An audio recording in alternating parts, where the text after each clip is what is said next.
The snow fell heavy over Manhattan on Christmas Eve, the kind of thick, wet flakes that turned the city into something quieter, softer, almost forgiving.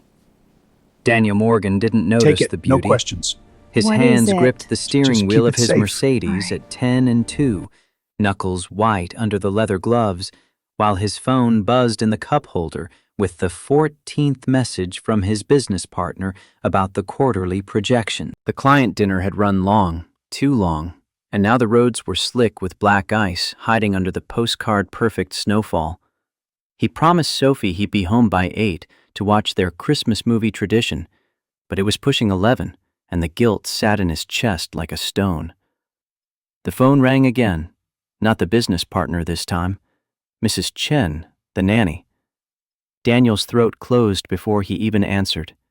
Mrs. Chen never called this late. Never called unless... Her voice cracked through the speaker, high and tight with barely controlled panic. Sophie's fever had spiked to 104. She was shaking, delirious, asking for her mother. The mother who'd been dead for 3 years. Mrs. Chen had already called the pediatrician, who'd said to get to the emergency room immediately. Don't wait. Don't hesitate. Daniel made an illegal U-turn that sent the Mercedes fishtailing, tires screaming against the snow. His foot hit the accelerator, and the world narrowed to a single purpose: get to his daughter. The buildings blurred past, Christmas lights smearing into streaks of red and green, and somewhere in the back of his mind, the old terror resurfaced, the one that had lived there since his wife's diagnosis. Cancer had taken Rachel slowly, piece by piece, month by month, until there was nothing left but Sophie's confused 8-year-old questions about why Mommy wouldn't wake up. He promised himself, promised Rachel, that he'd keep Sophie safe, that nothing would ever hurt her again. The fever felt like a broken promise. He reached their brownstone in Brooklyn in 12 minutes, a drive that should have taken 25. Mrs. Chen stood at the door with Sophie bundled in blankets, the little girl's face flushed and slack, her eyes unfocused. Daniel scooped her up, felt the heat radiating through the layers of fabric, and ran back to the car. Sophie mumbled something about snow angels and Mommy coming back for Christmas, and Daniel's vision blurred as he drove toward the nearest hospital with a pediatric ER. Manhattan General sat on the edge of the financial district, a hulking building that looked more like a fortress than a place of healing. Daniel double-parked outside the emergency entrance, hazards flashing, and carried Sophie through the automatic doors into a blast of fluorescent light and antiseptic smell. The waiting room overflowed with holiday casualties. A man holding a towel to his head, a crying child with a broken arm, an elderly woman coughing into a mask. Daniel pushed past them all, his voice loud and desperate as he called for help.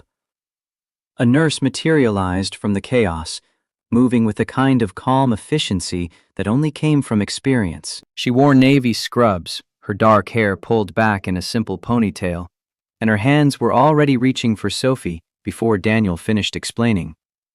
The nurse's eyes, brown, warm, intelligent, scanned Sophie's flushed face, took in the shallow breathing, and made a decision in seconds. Her voice cut through the noise. "Mr. Morgan, I've got her. She's going to be okay." Daniel wanted to believe her, needed to believe her, but the terror wouldn't loosen its grip on his chest as he followed the nurse through a maze of curtained partitions into an examination bay. The nurse laid Sophie on the bed with a gentleness that made Daniel's throat tight, then turned to grab supplies with movements that were practiced but never rushed. She spoke to Sophie in a soft tone, explaining what she was doing, checking temperature, listening to lungs, examining throat, and somehow, impossibly, Sophie stopped whimpering. The nurse hummed something under her breath. It took Daniel a moment to recognize it. Silent Night. The melody was quiet, almost absent-minded, but Sophie's eyes focused on the sound. The little girl's hand reached out, and the nurse took it without breaking rhythm, continuing the song while she worked. Daniel stood frozen by the door, watching this stranger calm his daughter in ways he hadn't been able to for 3 years. The ache in his chest shifted from terror to something else, something he didn't have a name for. The doctor arrived, young, overworked, kind, and confirmed what the nurse had already suspected. Severe influenza complicated by dehydration. Sophie needed IV fluids, anti-fever medication, and observation overnight.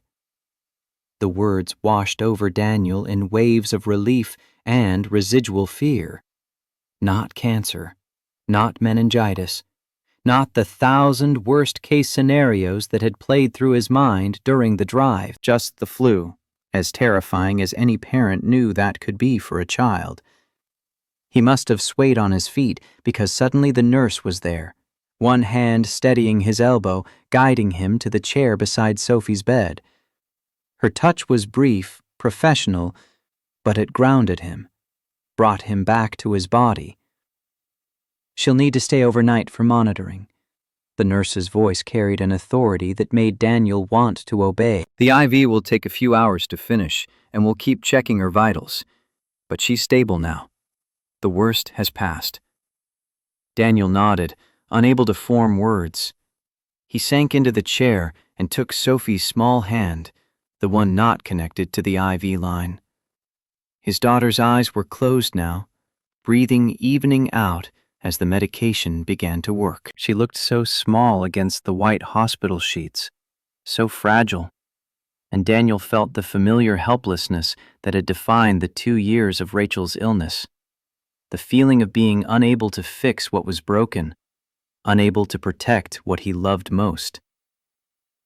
The nurse busied herself with adjusting the IV drip, making notes on a tablet, checking monitors. Daniel watched her move, noticed details he'd been too panicked to see before. She was younger than he'd first thought, mid-30s maybe, with an economy of movement that spoke of someone who'd done this work for years. No wedding ring, he noted, then felt ashamed for noting it. Her scrubs had small cartoon penguins on them, the kind designed to make pediatric patients smile, and there was a tiredness around her eyes that suggested she'd been working this shift for too many hours already. She caught him looking and offered a small professional smile. "I'll be checking on her every hour through the night. My shift doesn't end until 7, so I'll be here the whole time. You can rest if you need to." Daniel's voice came out rougher than he intended. "I'm not leaving. I'll stay all night." Something flickered across the nurse's face. Understanding, maybe, or recognition of the particular fear that drove a parent to refuse sleep.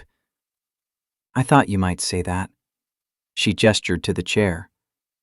"I'll bring you a blanket and some coffee in a bit." "Hospital coffee's terrible, but it's hot." "Thank you." The words felt inadequate for what she'd done, for the calm she'd brought to the chaos. "I'm Daniel. Daniel Morgan." The nurse's smile softened slightly. Grace Bennett." She glanced at Sophie's chart, then back at him.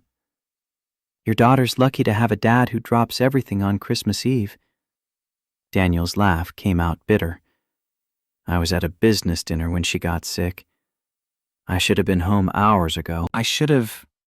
Grace's voice cut through his spiral with quiet firmness. "You're here now. That's what matters." She paused, something shifting in her expression. "I know what it's like to be scared for your child. I'm a single mom too. My son Ethan is 6.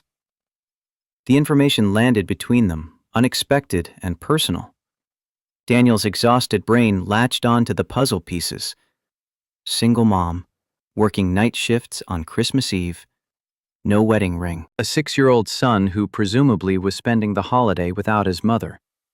He wanted to ask more, wanted to understand the circumstances that would lead someone to be here instead of home with family, but Grace had already turned back to her work.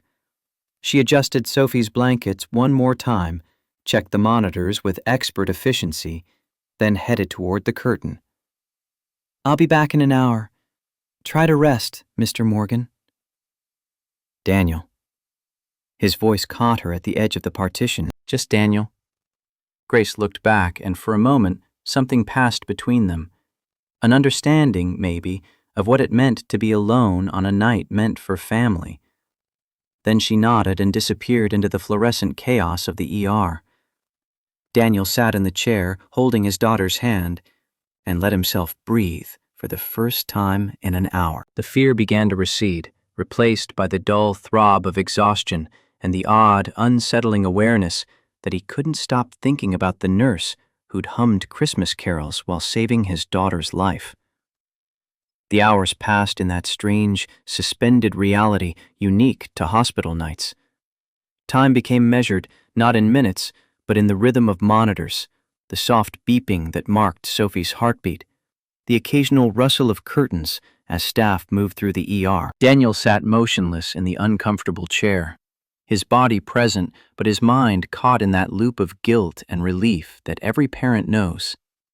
He'd been at a dinner, networking, building relationships that would secure the Q1 contracts Morgan Logistics desperately needed, while his daughter's fever spiked toward dangerous territory. At midnight, Grace returned as promised. She moved through the examination bay like a dancer who knew every step by heart, checking Sophie's vitals with quick competence before making notes on the tablet. The little girl slept soundly now, the medication and fluids doing their work, color returning to her cheeks. Grace smiled down at her, a genuine expression that transformed her professional mask into something warmer. She brought coffee, as threatened. 2 cups from the vending machine, both steaming, both probably terrible. Grace handed one to Daniel without comment, then settled herself on the stool by the monitors to update charts. Daniel wrapped his hands around the styrofoam cup, grateful for the heat, if not the taste. "You didn't have to, but thank you." Grace shrugged, eyes still on her tablet. "It's a long night for both of us." She glanced up. "How are you holding up?" The question shouldn't have undone him, but something about the gentleness of it, the genuine concern in her voice, made Daniel's carefully maintained composure crack. "I lost my wife 3 years ago. Cancer. Watching Sophie sick like this, it just..." He stopped, surprised at himself for saying it out loud. "Sorry, you don't need to hear that." Grace set down the tablet, her full attention shifting to him. The compassion in her eyes wasn't pity, it was something deeper, something earned. "I'm sorry, that must have been terrifying, seeing Sophie so sick tonight." Daniel nodded, not trusting his voice. They sat in the quiet, punctuated only by the monitor's steady beeping, and somehow the silence wasn't uncomfortable. It was the silence of 2 people who understood loss, who knew the weight of being solely responsible for a child's well-being. Grace spoke into the stillness, her voice soft. "Ethan's father left when he was 2, just walked out one day and never came back." She looked down at her coffee, turning the cup in her hands. "So I get it. The fear that something will happen and you'll be alone with all the decisions, all the weight. It's exhausting." Daniel studied her face, noting the shadows under her eyes, the exhaustion that went deeper than one long shift. "How do you manage it? The single parenting and working nights?" A small, sad smile played at the corner of Grace's mouth. "Barely. Ethan stays with a neighbor when I'm working. Mrs. Rodriguez is a saint. She's probably reading him 'Twas the Night Before Christmas right now." She paused. "I miss more holidays than I'm there for. It's the price of this job." "But you love it." Daniel said it as a statement, not a question. He could see it in the way she'd moved through the ER, the tenderness she'd shown Sophie, the calm authority that came from genuine dedication. Grace's smile turned genuine. "I do." There's something about being there when people are at their most vulnerable, their most scared. Being able to help, it matters. Even when the coffee's terrible and you miss Christmas Eve with your kid. Daniel found himself smiling back, the first real smile since Mrs. Chen's phone call. For what it's worth, you made tonight a lot less terrifying. Sophie responded to you in ways she hasn't with anyone since... He stopped again, the comparison to Rachel unfinished but understood. Grace's expression softened. She's a beautiful little girl. Strong, too. You can see it in her eyes. She stood, checking her watch. I should finish my rounds, but I'll be back in another hour. Get some rest if you can, Daniel. She disappeared through the curtain before he could thank her again, leaving behind the faint scent of antiseptic and coffee and something else. Something that felt dangerously like hope. At 2 a.m, Sophie stirred. Her eyes opened, confused and fever-bright, searching the unfamiliar room until they landed on Daniel. Daddy? Her voice was small, frightened. Where are we? Daniel moved to the edge of the bed, smoothing her tangled hair. We're at the hospital, sweetheart. You had a really high fever, but the doctors are making you better. Tears welled in Sophie's eyes. I want Mommy. The words punched through Daniel's chest. 3 years, and the grief still had teeth. I know, baby. I know. He had no other comfort to offer. Nothing that would make this truth easier. Sophie began to cry in earnest now, the kind of exhausted, sick child sobbing that broke a parent's heart. Daniel climbed onto the bed beside her, careful of the IV line, and held her as she wept. He was whispering meaningless reassurances when Grace appeared, drawn by the sound of distress. She didn't hesitate. Grace came straight to the bedside and sat on the edge of the mattress, her hand gentle on Sophie's back. Hey, sweetheart. I know you're scared. Hospitals are scary places, especially at night. But I'm going to tell you a secret. Sophie's sobs quieted to hiccups, curiosity overriding fear. Grace leaned in conspiratorially. Do you know what's special about Christmas Eve in hospitals? Sophie shook her head, still clinging to Daniel but watching Grace with wide eyes. Grace's voice dropped to a storytelling whisper. On Christmas Eve, the hospital becomes a castle, and all the nurses become knights who protect brave princesses who are sick. We watch over them all night long, making sure they're safe and that the medicine makes them strong again. Sophie blinked, processing. Are you a knight? Grace nodded solemnly. I am. And you're the bravest princess I've met tonight. Do you know how I can tell? Sophie shook her head again, captivated now. Because brave princesses don't hide from scary things. They face them with their dads beside them and knights watching over them. Grace smiled. And in the morning, when the sun comes up on Christmas Day, you'll be so much better. Strong enough to go home and have all your favorite things. Sophie considered this, her child's mind working through the metaphor. Will you stay all night? To keep the castle safe? Grace's hand never left Sophie's back, the gesture maternal and sure. I'll be right here, I promise. Every hour I'll check on you, and your dad will be here too. You're completely safe. The tension drained from Sophie's small body. She settled back against the pillows, one hand clutching Daniel's shirt, the other reaching for Grace's fingers. Can you tell me about the castle? About the other princesses? Grace launched into an improvised fairy tale, her voice low and soothing, spinning a story about a castle in the clouds where sick children became heroes who fought dragons made of fever and fear. Daniel listened, transfixed not by the story, but by the woman telling it. Grace's face transformed as she wove the narrative, years falling away, tiredness replaced by the pure joy of storytelling. She made dragons roar and princesses laugh and knights ride to the rescue.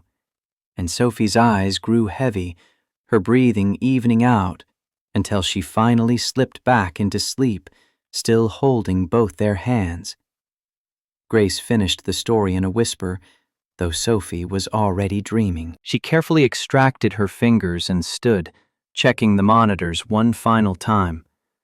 When she looked at Daniel, there were tears in her eyes that matched his own. "Thank you."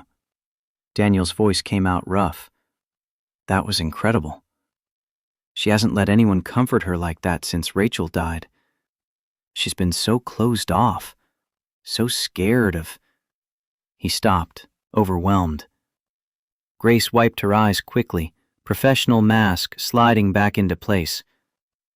"She's at that age where loss is confusing. My son went through something similar when his father left. They just need to know someone's there, that they're not alone in the scary moments." Daniel wanted to ask more, wanted to understand how someone could walk away from a child, how Grace had survived it, what made her strong enough to work nights helping other people's children when her own was at home. But Grace was already moving toward the curtain, distance reasserting itself. "Get some rest, Daniel. Both of you. The worst is over." She paused at the edge of the partition, looking back. "And for what it's worth, you're a good father. Sophie knows she's loved. That's the only thing that really matters." She left before Daniel could respond, and he sat in the dim room with his sleeping daughter, feeling the weight of the night shift into something else. Something that felt dangerously like gratitude, mixed with an attraction he had no business feeling toward his daughter's nurse. At 4 a.m, Grace returned with more coffee and a genuine smile. They talked in whispers about children and loss and the impossible balance of work and parenting. Daniel learned that Ethan loved dinosaurs with an obsession that bordered on encyclopedic, that Grace had worked her way through nursing school on scholarships and night jobs, that she'd moved to New York 7 years ago for reasons she didn't specify. He told her about Morgan Logistics, about the pressure of running a mid-sized company in an industry dominated by giants, about how work had become his escape after Rachel's death, until it nearly consumed him. At 6 a.m, the morning shift began filtering in, and Grace prepared to hand off her patients. Sophie woke again, groggy but coherent, her fever broken. The doctor cleared her to go home with rest and medication, and Daniel felt the last of the night's terror release its grip. He turned to thank Grace one final time, to express something that went beyond gratitude for medical care. But she was already preparing to leave. She'd shed the exhaustion like a coat, moving with renewed purpose as her shift ended and her other life began. "Grace, wait!" Daniel stood, Sophie's hand in his. "I don't know how to thank you properly. You didn't just save Sophie's life tonight, He struggled for words that wouldn't sound inadequate or inappropriate. "You reminded me what kindness looks like." Grace's smile was warm but distant, already withdrawing. "I'm glad I could help. That's the job." She started to walk away, then hesitated. "Take care of yourself, Daniel. And Sophie. Merry Christmas." Daniel made a decision driven by impulse and sleep deprivation and something he hadn't felt in 3 years. "Can I buy you coffee sometime?" A real coffee, not vending machine disaster. Just to say, "Thank you." Grace's face shifted through emotions too quick to name. Surprise, pleasure, conflict, something that looked like fear. "I don't think that's a good idea, Mr. Morgan." The sudden formality stung. "Daniel, please." "And why not?" Grace glanced down at her scrubs, then at Daniel's expensive winter coat draped over the chair. "Because you're a man in a suit who drives a Mercedes, and I'm a woman who takes the bus. That's 2 different worlds." Her voice was gentle but firm. "Thank you for the thought, but no." She walked away before Daniel could argue, disappearing into the morning shift change, leaving him standing in the examination bay with his daughter and the uncomfortable realization that he wanted to see her again, needed to see her again, and had absolutely no idea why or how to make that happen. Sophie tugged his hand. "Daddy, can we go home now?" Daniel looked down at his daughter's tired, feverish face and made the only choice available. "Yeah, sweetheart, let's go home." But as they walked out of Manhattan General into the Christmas morning snow, Daniel couldn't stop thinking about the nurse who'd hummed Christmas carols and told fairy tales and looked at him with eyes that held secrets he desperately wanted to understand. 3 days later, Daniel sat in his office overlooking the Hudson River, pretending to review quarterly projections while his mind replayed the hospital encounter for the 100th time. Morgan Logistics occupied the 10th floor of a midtown building that had seen better decades. Good enough to project success, not so expensive it bled the budget dry. The company employed 87 people across logistics and supply chain management, a mid-sized operation that Daniel had inherited from his father and built into something respectable. Not a giant, not Amazon or FedEx, but solid, stable, profitable in most quarters. Except the Q4 numbers weren't looking solid. They were looking concerning. Marcus Hartwell's tech company had been poaching clients with aggressive pricing and proprietary tracking software that Morgan Logistics couldn't match without significant capital investment. Daniel needed the January contracts to close, or the spring would be brutal. But he couldn't focus on any of it. His mind kept drifting back to Grace Bennett, to the question of how someone working night shifts as a nurse could afford to live in New York with a 6-year-old son. The economics didn't add up. Even with rent control or subsidized housing, a single income in this city meant constant struggle. Daniel made a decision he knew was probably inappropriate. He buzzed his assistant Jennifer and asked her to find contact information for Grace Bennett, RN, night shift at Manhattan General. Jennifer's voice came back through the intercom with practiced neutrality. She'd been Daniel's assistant for 5 years and knew better than to question his requests. "I'll have it within the hour." 90 minutes later, Jennifer appeared with a printed sheet that contained surprisingly little information. Grace Bennett, registered nurse, employed at Manhattan General for 6 years. Address in Queens, a modest apartment building near the hospital. No social media presence, not on Facebook, Instagram, Twitter, or LinkedIn. No digital footprint beyond basic employment records. For a 35-year-old woman, the absence was strange. Deliberate, even. Daniel stared at the address and made another decision that crossed several boundaries. He wouldn't show up at her apartment. That was stalker territory. But he could send a thank you gift to the hospital. Something appropriate. Something that acknowledged what she'd done for Sophie without being weird or creepy or suggesting anything beyond gratitude. He spent an embarrassing amount of time selecting the gift. Not flowers, too romantic. Not chocolate, too personal.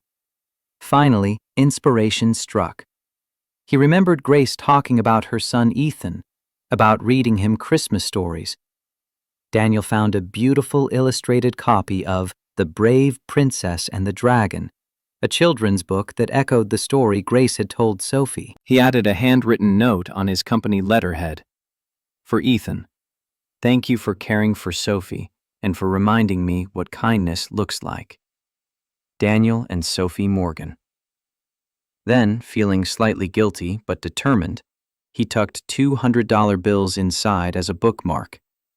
Grace would refuse cash if he tried to hand it to her, but finding it later, meant for her son's Christmas, maybe she'd accept it. He had Jennifer arrange delivery to the hospital, marked for Grace Bennett, night shift. Then he tried to forget about it and focus on the spreadsheets that determined his company's survival. Grace received the package during her break on the 3rd night after Christmas. She sat in the staff lounge, unwrapping it with tired hands, and when she saw the book title, something inside her chest cracked open. She opened the cover and found the note, found the money, and the tears came before she could stop them. Her colleague, Vanessa, looked up from her phone. "You okay, Grace?" Grace wiped her eyes quickly, nodding. "Yeah, I'm fine. Just someone was kind. That's all. But it wasn't fine. Kindness undid her in ways cruelty never could. She pulled out her phone, staring at the screen for a long moment before finding the number she'd been trying to avoid calling. The Texas area code glared at her. She hadn't spoken to Bill in 3 weeks, the longest silence since she'd fled Houston 15 years ago. The phone rang twice before his familiar gravel voice answered. "Catherine, that you?" Grace flinched at the name. She'd been Grace for so long that Catherine felt like someone else's identity, someone younger, more naive, less scarred. "Yeah, Bill, it's me." "Thank God. I've been trying to reach you. The Moretti situation," Grace cut him off, moving to the corridor for privacy. "I can't keep doing this. The hiding, the fake life. I met someone and he's getting too close." Bill's silence stretched long enough that Grace thought the connection had dropped. Then, "Getting close how? Does he know who you are?" "No, but he's trying to find out. He sent a gift to the hospital. He's a good man, Bill. The kind of man I might have..." She stopped, the admission too raw. "The kind of man I can't have. Not as Grace Bennett. Not while the Morettis are still looking for me. Catherine, listen to me." Bill's voice took on the commanding tone he'd used when he was a Marine colonel, the voice that expected obedience. "The Moretti boss, Salvatore. He was arrested in Chicago 2 weeks ago. RICO case, wire fraud, money laundering. He's looking at 30 years minimum." Grace's breath caught. "You're sure?" FBI confirmed it. The organization's in chaos. His lieutenants are turning on each other, making deals. The threat's not gone, but it's significantly reduced. Bill paused. "You could come home, Catherine. Back to Houston. Take your place at Blackwood Industries. Stop hiding." Grace looked down at the children's book in her hands, at Daniel's careful handwriting. "I can't. Ethan's life is here. His school, his friends, and I..." She stopped, unable to articulate the deeper truth. She didn't want to be Catherine Blackwood, oil heiress, protected behind security and wealth. She wanted to be Grace, who worked hard and lived simply and could maybe, possibly, have something real with a man who saw her for who she was, not what she owned. "Then what are you going to do?" Bill's voice gentled. "Because you can't keep one foot in each world forever, honey. Eventually, you'll have to choose." Grace ended the call without answering, because she didn't have an answer. She returned to her shift, tucked the book and money into her locker, and tried to pretend her carefully constructed life wasn't beginning to crack at the foundation. 2 weeks after Christmas, Daniel found himself in a Queens supermarket at 9 on a Saturday morning, telling himself he wasn't stalking Grace Bennett. He was merely shopping in a different neighborhood because the produce was better here, and definitely not because he'd mapped the most likely grocery stores near her apartment and calculated the odds of a chance encounter. The self-awareness of his own ridiculousness didn't stop him from loitering in the cereal aisle, pretending to compare nutritional information on boxes of sugary kid cereal that Sophie would love and Rachel would have vetoed. He'd been there for 20 minutes, feeling increasingly foolish, when a familiar voice made him turn. Grace stood 3 feet away, pushing a cart with a small, dark-haired boy perched in the child's seat. She wore jeans and an oversized sweater, her hair in a messy bun, no makeup, looking tired and beautiful, and entirely unprepared to find her daughter's former patient's father haunting the Cheerios section. Her eyes widened in recognition, and something that might have been alarm. "Mr. Morgan? What are you doing here?" Daniel's prepared excuse, the better produce, died on his lips. "Daniel, and I was..." He gestured vaguely at his cart, which contained only the cereal he'd been pretending to read for 20 minutes. In the neighborhood. Grace's expression made clear exactly how much she believed that. This isn't your neighborhood. No. Daniel gave up on pretense. It's not. I came hoping to run into you because you wouldn't let me buy you coffee and I... He stopped, aware of how pathetic he sounded. I wanted to thank you properly for Sophie and to see if you got the book. Something in Grace's face softened. We got it. Ethan loves it. And She glanced at her son, lowering her voice. The gift? That was too generous. It wasn't generous enough. Daniel meant it.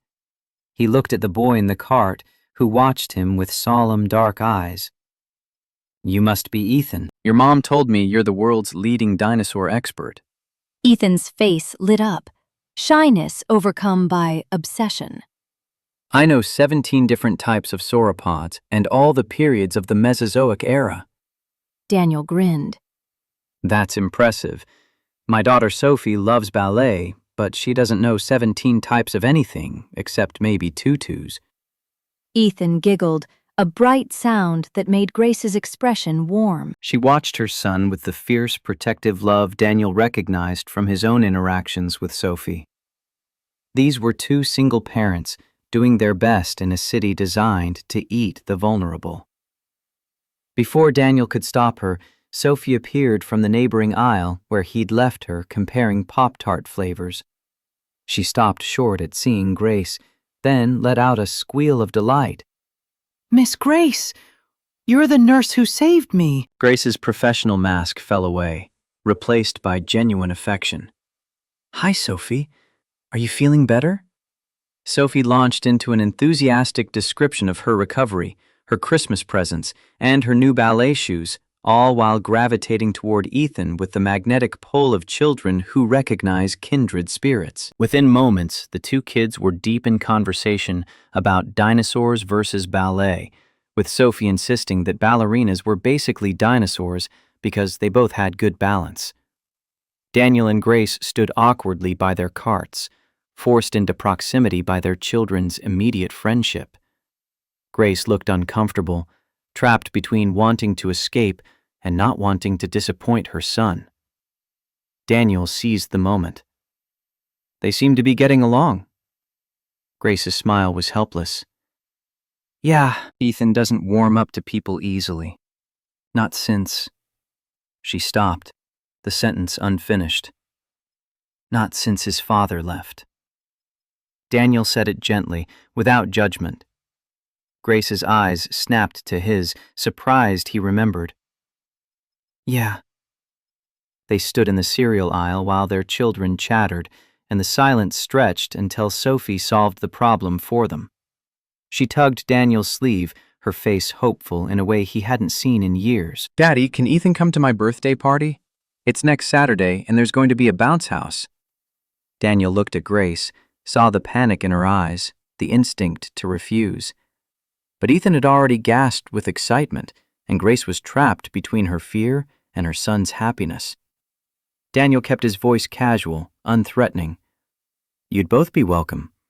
It's just a small party at our house, nothing fancy. Sophie would love to have Ethan there. Grace's internal struggle played across her face. She looked at Ethan's hopeful expression, at Sophie's eager smile, at Daniel's carefully neutral face that tried to hide how much he wanted her to say yes. Finally, she nodded. Okay, we'll come. Ethan's whoop of joy made other shoppers look over, but Daniel didn't care. Grace had said yes.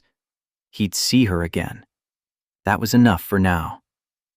They exchanged numbers, Grace giving hers with visible reluctance, and addresses. Daniel noticed Grace's careful observation of his expensive coat, his leather boots, the cart contents that included organic produce and name-brand everything. She was cataloging the class difference, reinforcing her initial rejection. You're a man in a suit who drives a Mercedes. At the checkout, Daniel watched Grace unload her cart. Generic brands, careful budgeting, coupons clipped from newspapers. When the cashier rang up the total, Grace pulled out cash and counted it precisely. Daniel saw the math happening in her head, the constant calculation of someone living paycheck to paycheck. He wanted to offer to pay, wanted to help, but the set of Grace's shoulders told him that charity would end whatever fragile connection they'd built. So he stayed silent, checked out his own groceries, and walked with her to the parking lot where his Mercedes sat gleaming next to the bus stop. Grace stopped, looking at the car, then at him. "That's your car." "Yeah." Daniel felt absurdly guilty about it. "And you drove it to Queens to accidentally run into me." Daniel had the grace to look embarrassed. "I did. I'm sorry if that's creepy. I wanted to see you again, and you wouldn't let me do it the normal way." Grace studied him for a long moment, and Daniel couldn't read the emotions crossing her face. Finally, she spoke, her voice soft. "It's not creepy.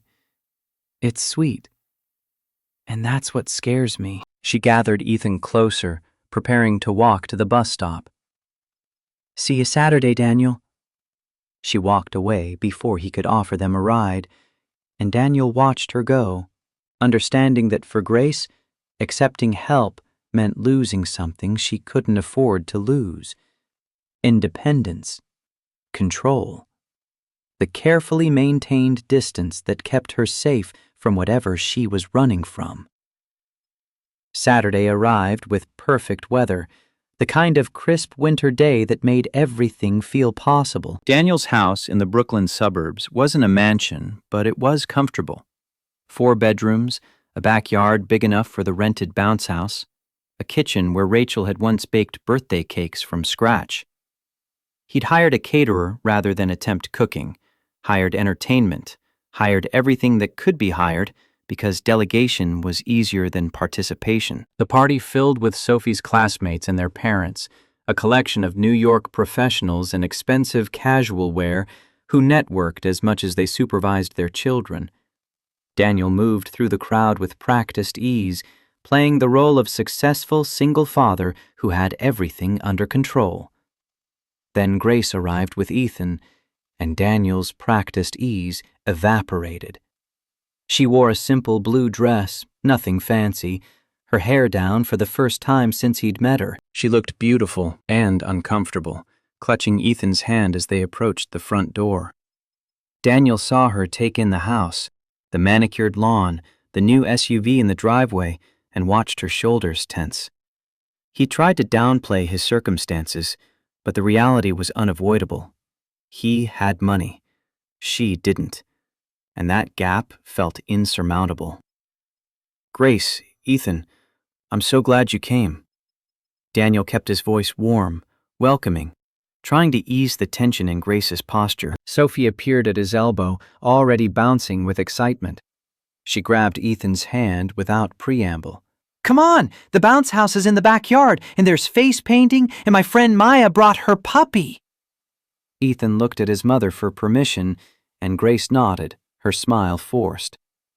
The boys disappeared into the chaos of children, leaving Daniel and Grace alone in the doorway. "Can I get you something to drink? We have—" Daniel stopped, aware that offering wine or craft beer to someone who'd taken the bus might feel like showing off.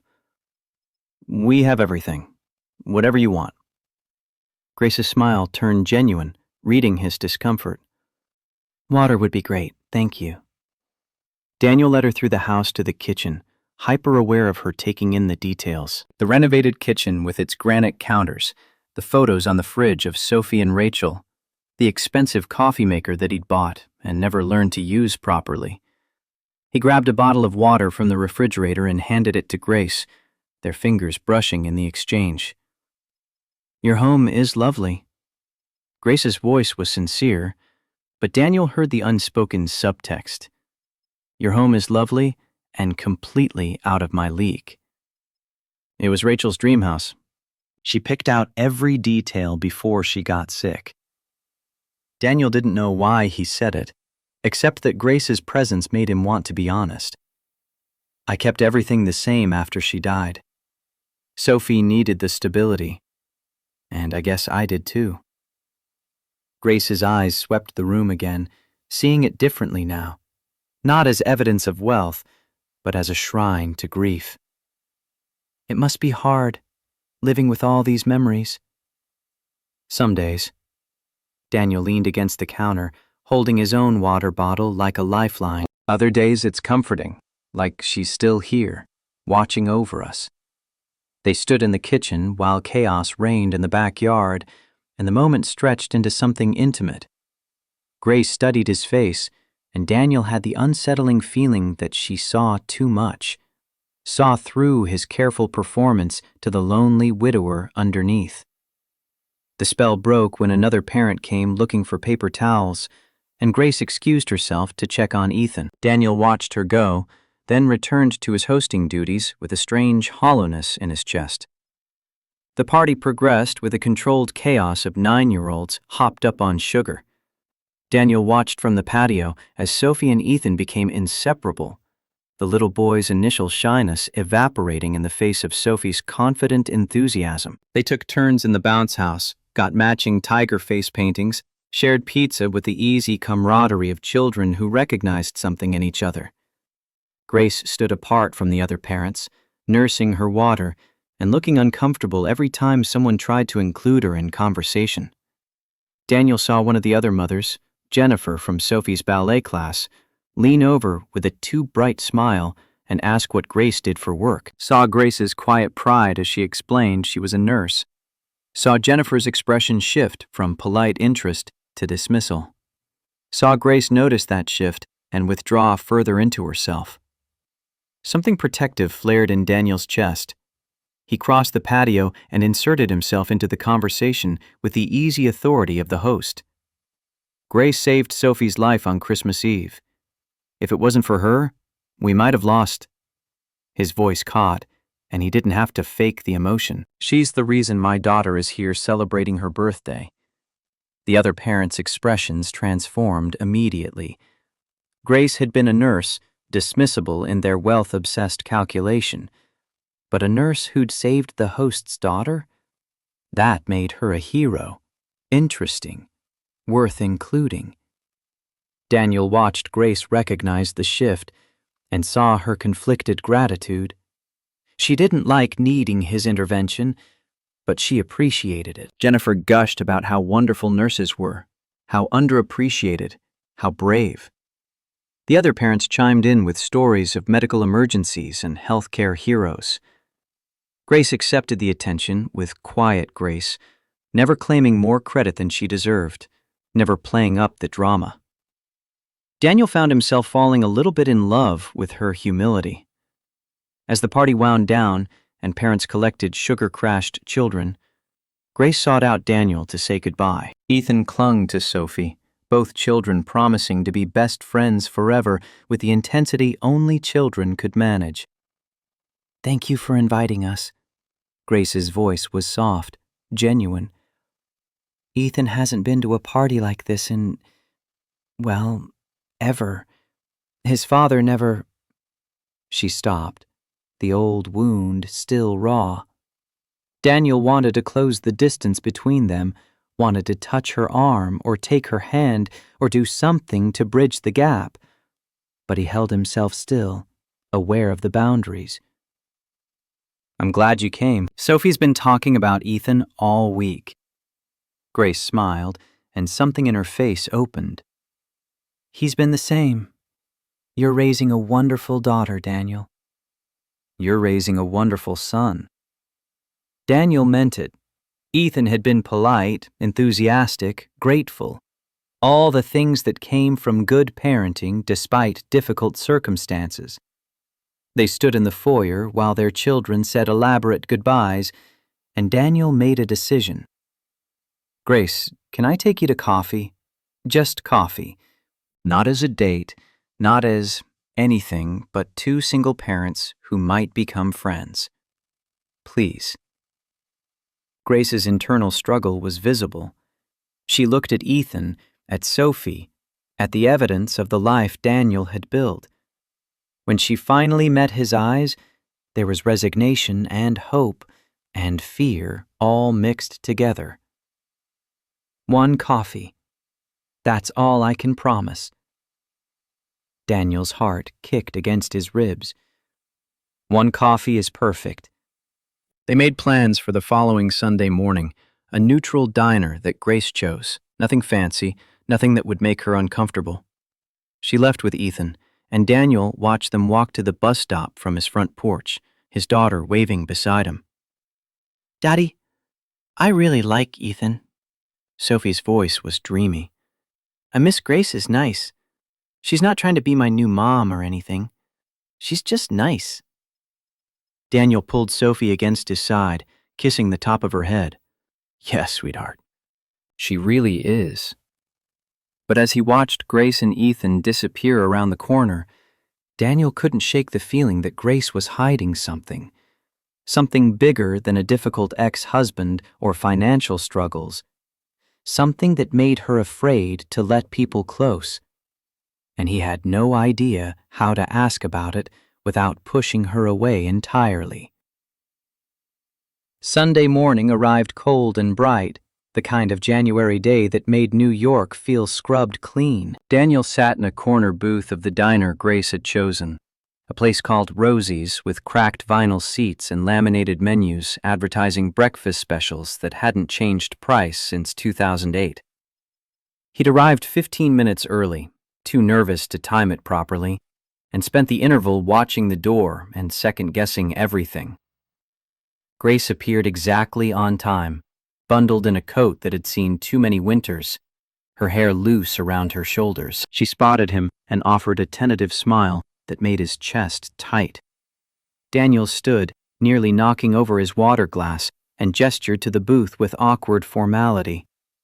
She slid into the opposite seat, unwinding her scarf. "You're early." Daniel's laugh came out too loud.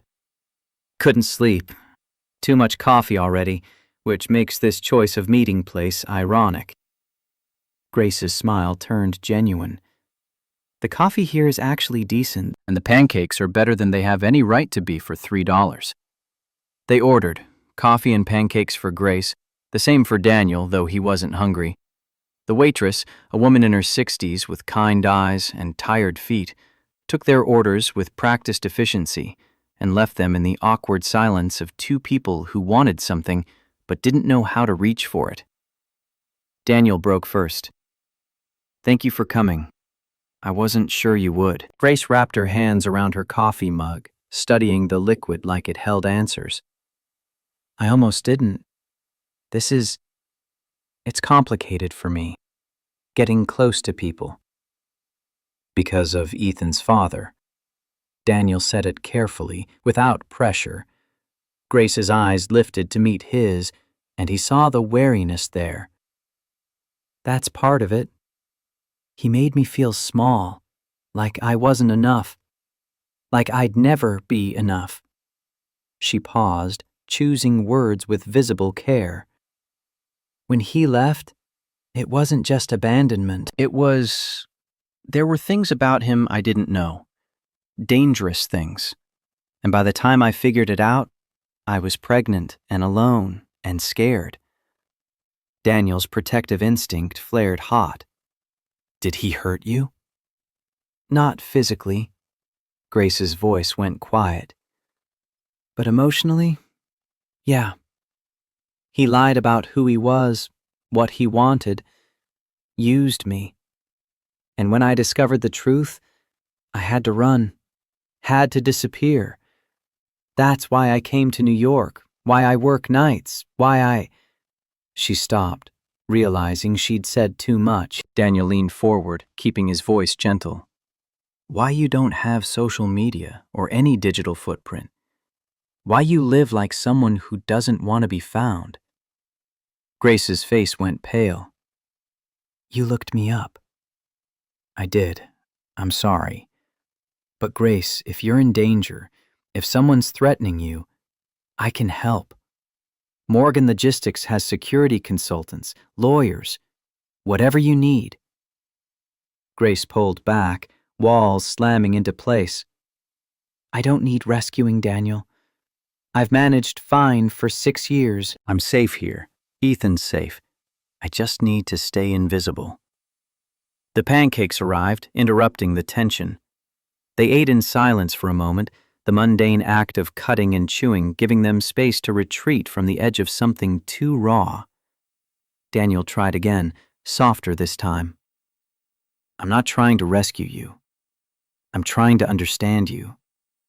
Because He stopped, the admission catching in his throat.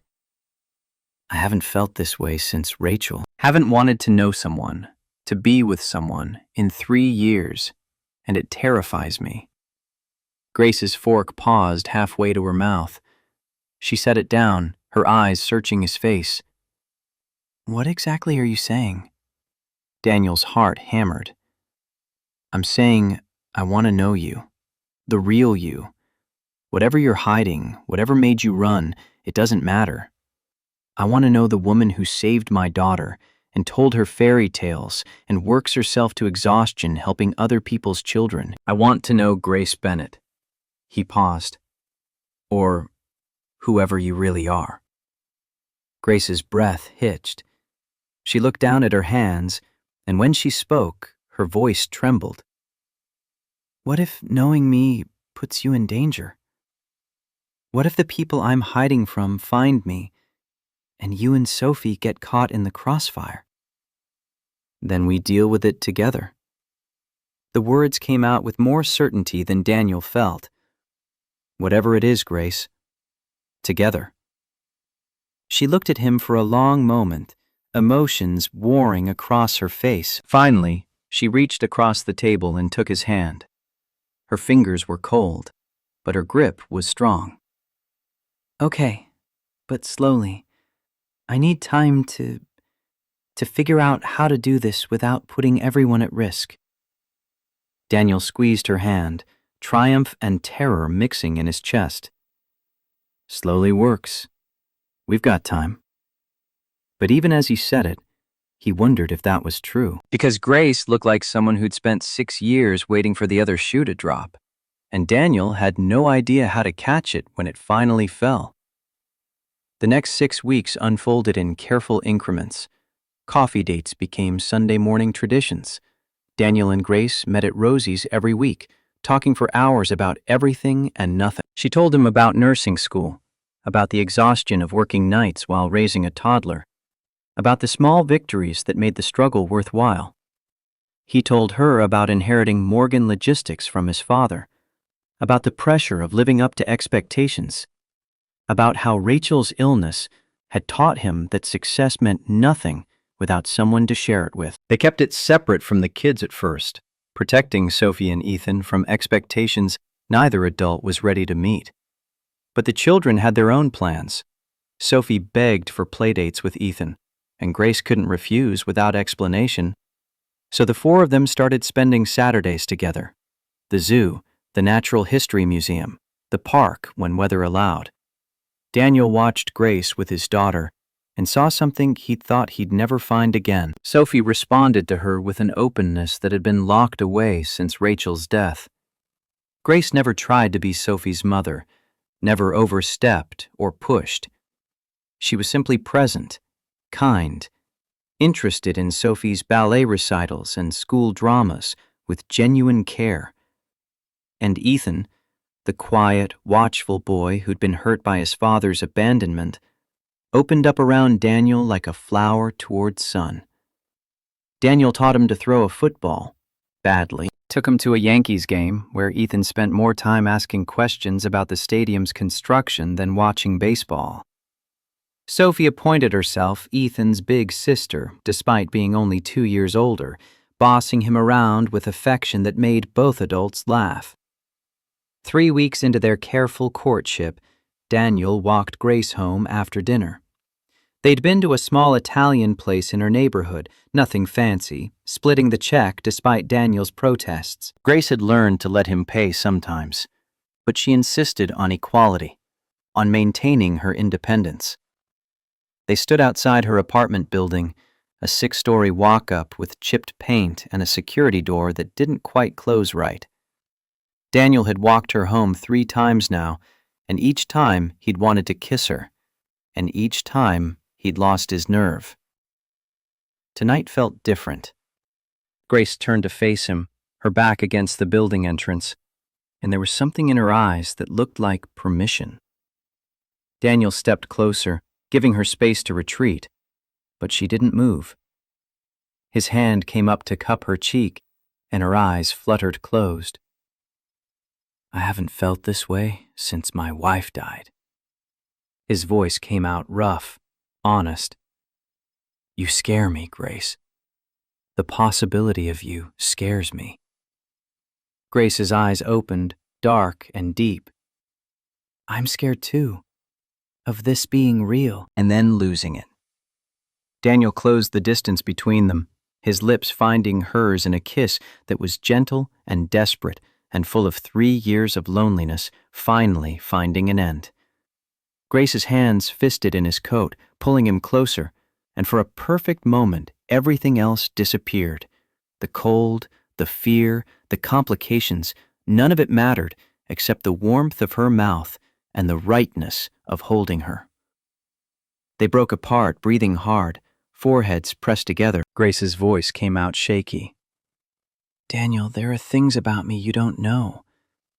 Things that might—" He silenced her with another kiss, softer this time. "Then tell me when you're ready. I'm not going anywhere." But Grace's phone chose that moment to shatter the intimacy. It buzzed in her pocket, insistent, and she pulled it out with a grimace. Her face went white as she read the screen.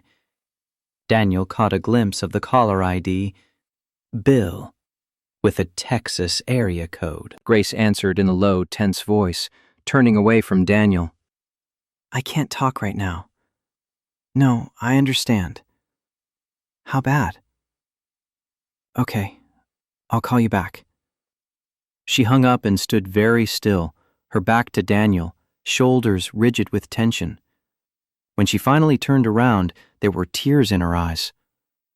"I have to go. I'm sorry. There's a family emergency. I need to—" She was already backing toward the building entrance, car keys appearing in her hand from somewhere. "I'll call you tomorrow, I promise." Daniel reached for her, concerned. "Grace, wait, let me help, whatever it is." But she was already inside, the door closing between them, leaving Daniel standing on the cold street, wondering what kind of family emergency made someone look that terrified. Grace didn't call the next day, or the day after that. Daniel tried her number 3 times and got voicemail each time. He stopped by the hospital and learned she'd called in sick for her next 2 shifts, something the nurses said she never did. He drove past her apartment building and saw no lights in what he'd guessed was her window. Sophie asked about Ethan constantly, and Daniel had no answers. He told her Grace was dealing with family stuff, that they needed to give her space, but his daughter's disappointed face mirrored his own confusion. On the 3rd day, Daniel sat in his office trying to focus on the quarterly review when Jennifer buzzed with an edge in her voice he'd never heard before. "Mr. Morgan, there's a Marcus Hartwell here to see you. He doesn't have an appointment, but he says it's urgent." Daniel's jaw clenched. Marcus Hartwell was the CEO of Hartwell Tech Solutions, a competitor who'd been systematically poaching Morgan Logistics clients for the past year. They'd crossed paths at industry events, maintained a veneer of professional courtesy, but Daniel knew Marcus was circling like a shark. "Send him in." Marcus entered with the confidence of someone who held all the cards. Mid-30s, expensive suit, styled hair, the kind of tech bro who'd read one too many Steve Jobs biographies. He settled into the chair across from Daniel's desk without invitation, crossing one leg over the other. "Daniel, thanks for seeing me without notice. I know you're busy." Daniel's voice stayed level. "What do you want, Marcus?" Marcus's smile was all teeth. "I'm here to make you an offer." $25 million for Morgan Logistics. Full buyout. You walk away with a nice payday, I absorb your client list and infrastructure. Everyone wins. Daniel felt the floor tilt beneath him. My company's not for sale. Everything's for sale, Daniel. You're smart enough to know that. Marcus leaned forward, dropping the friendly mask. Your Q4 numbers are down 30%. You're losing clients to companies with better technology and lower overhead. I've been tracking your decline for 6 months. You're hemorrhaging money, and you know it. Daniel's hands fisted under the desk. We have a solid client base and experienced staff. One bad quarter doesn't. I own 18% of your company. Marcus delivered the line like a punch. I've been acquiring shares for the past 6 months. Small purchases, nothing that triggered disclosure requirements. But I hit the threshold last week. 18%, Daniel. That's enough to demand a board seat. Enough to make your life very difficult. The room spun. Daniel forced himself to breathe, to think.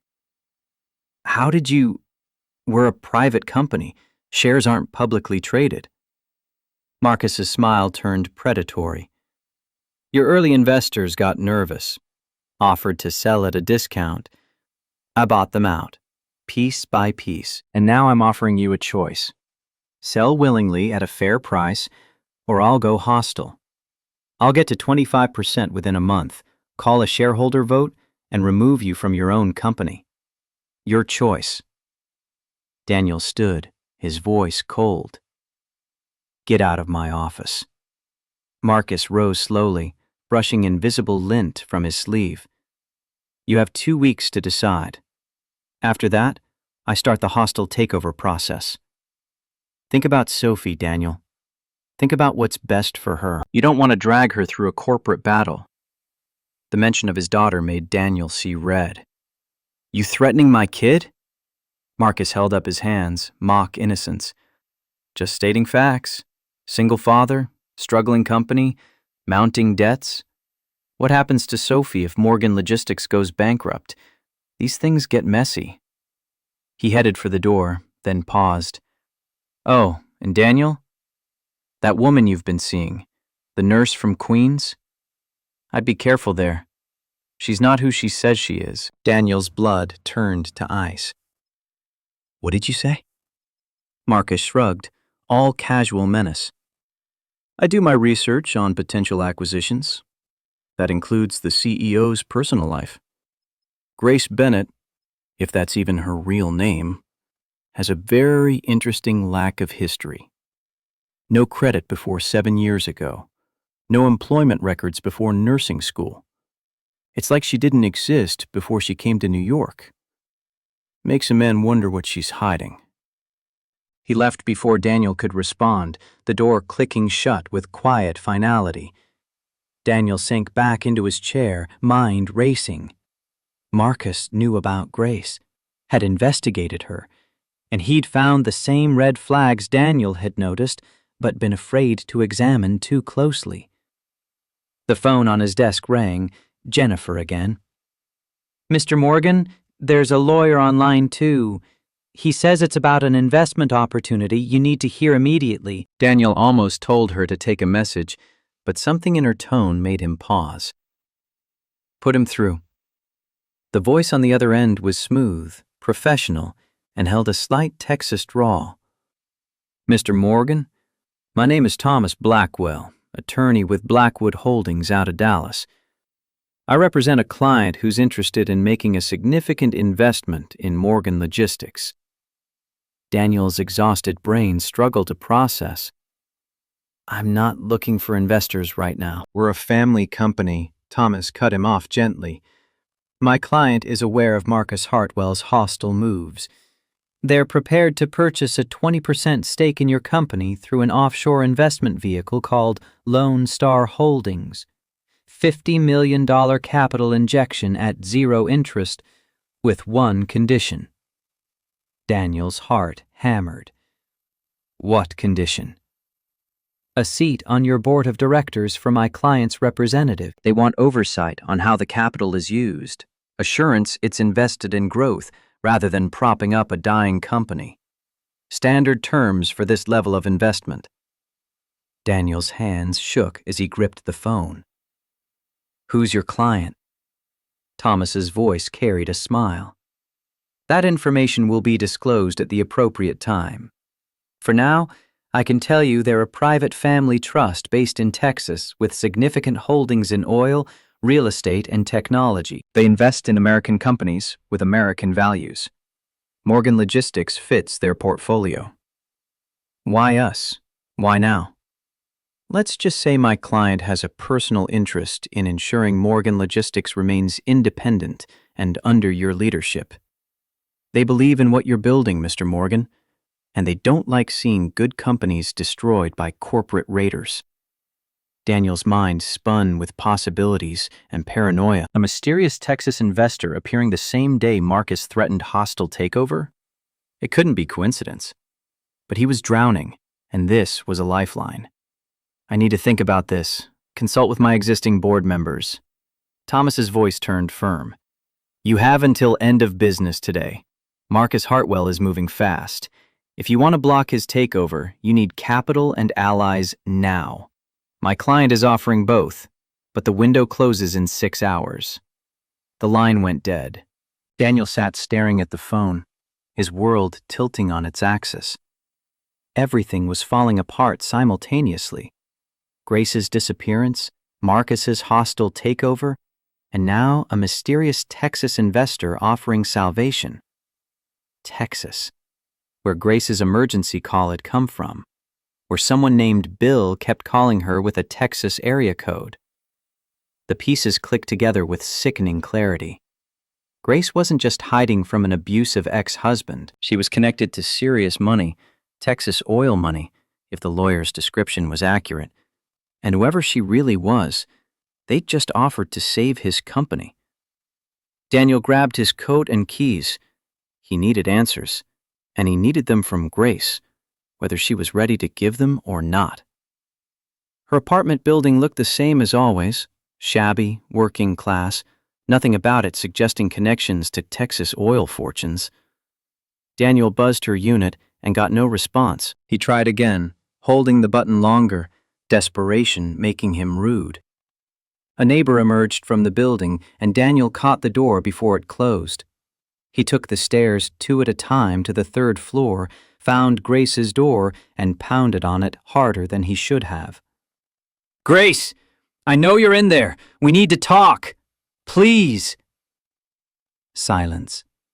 But he heard movement inside, the creak of floorboards, someone standing on the other side of the door, listening. Daniel's voice softened.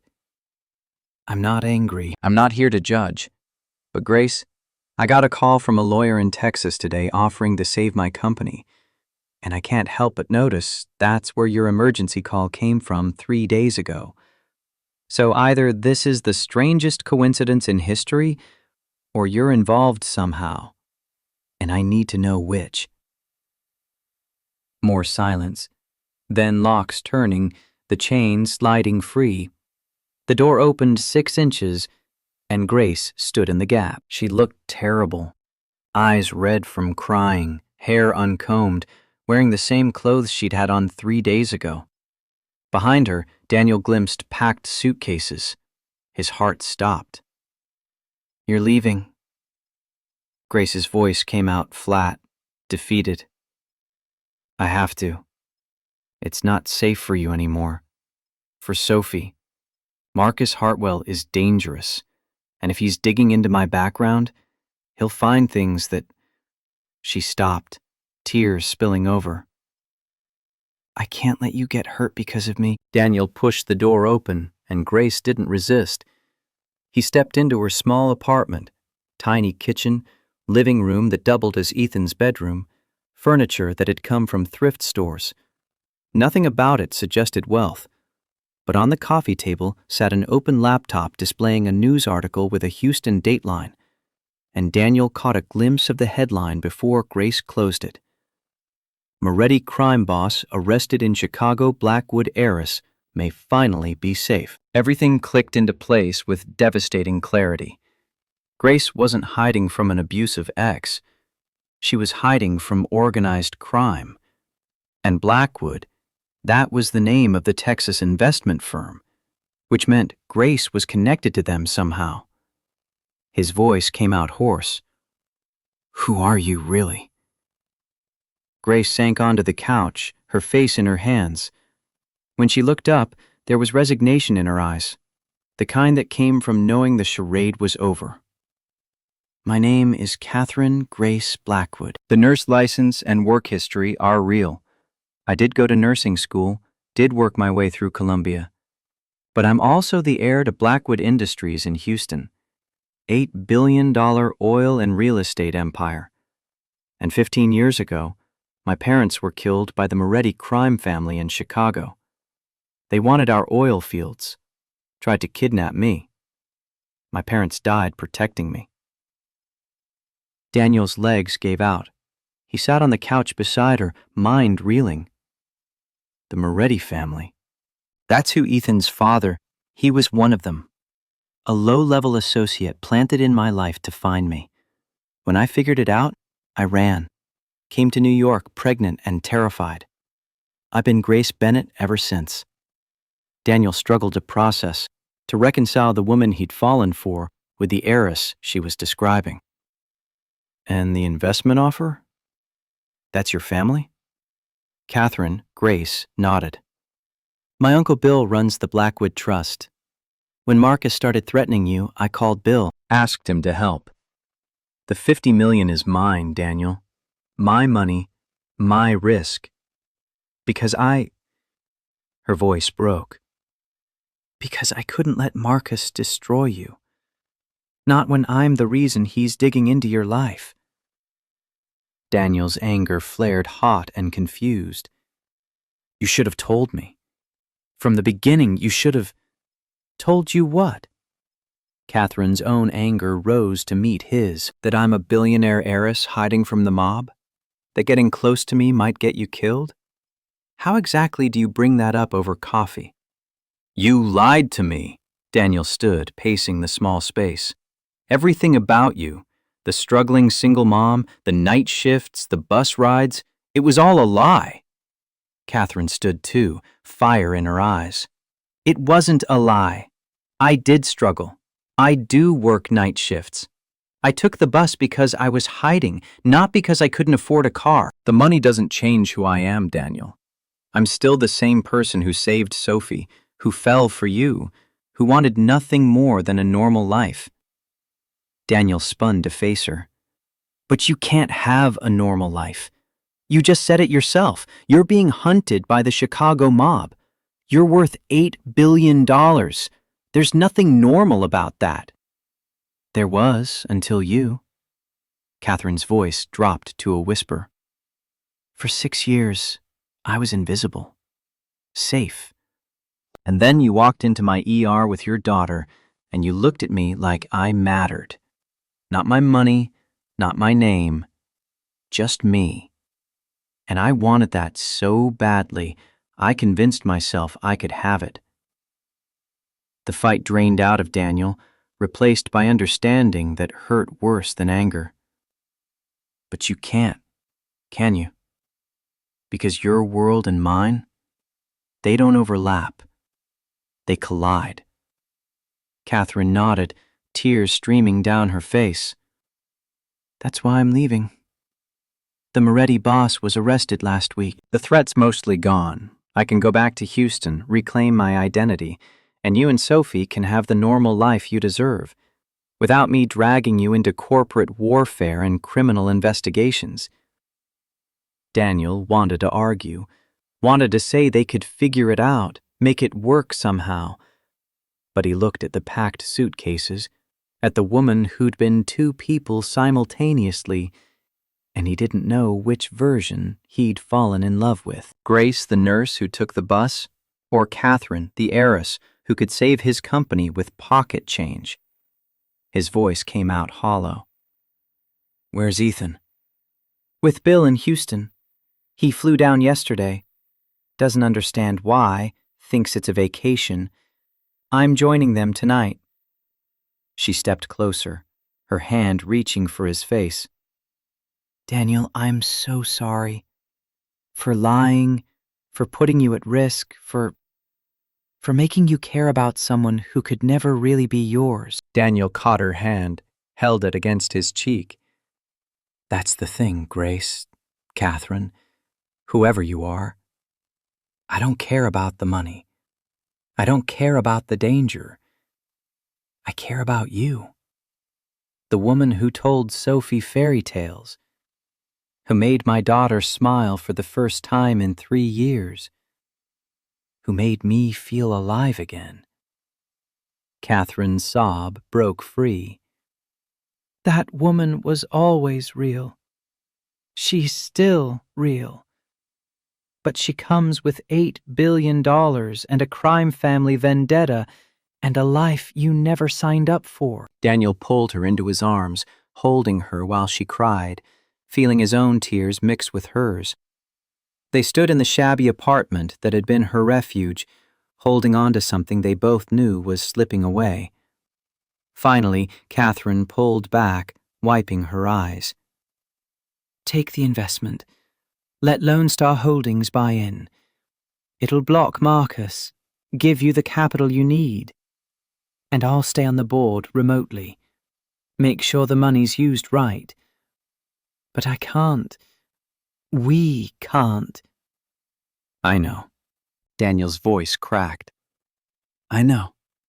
She walked him to the door, and they stood in the threshold like they had that first night he'd kissed her.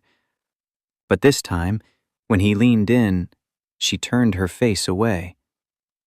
If I kiss you again, I won't be able to leave. And I have to leave, Daniel.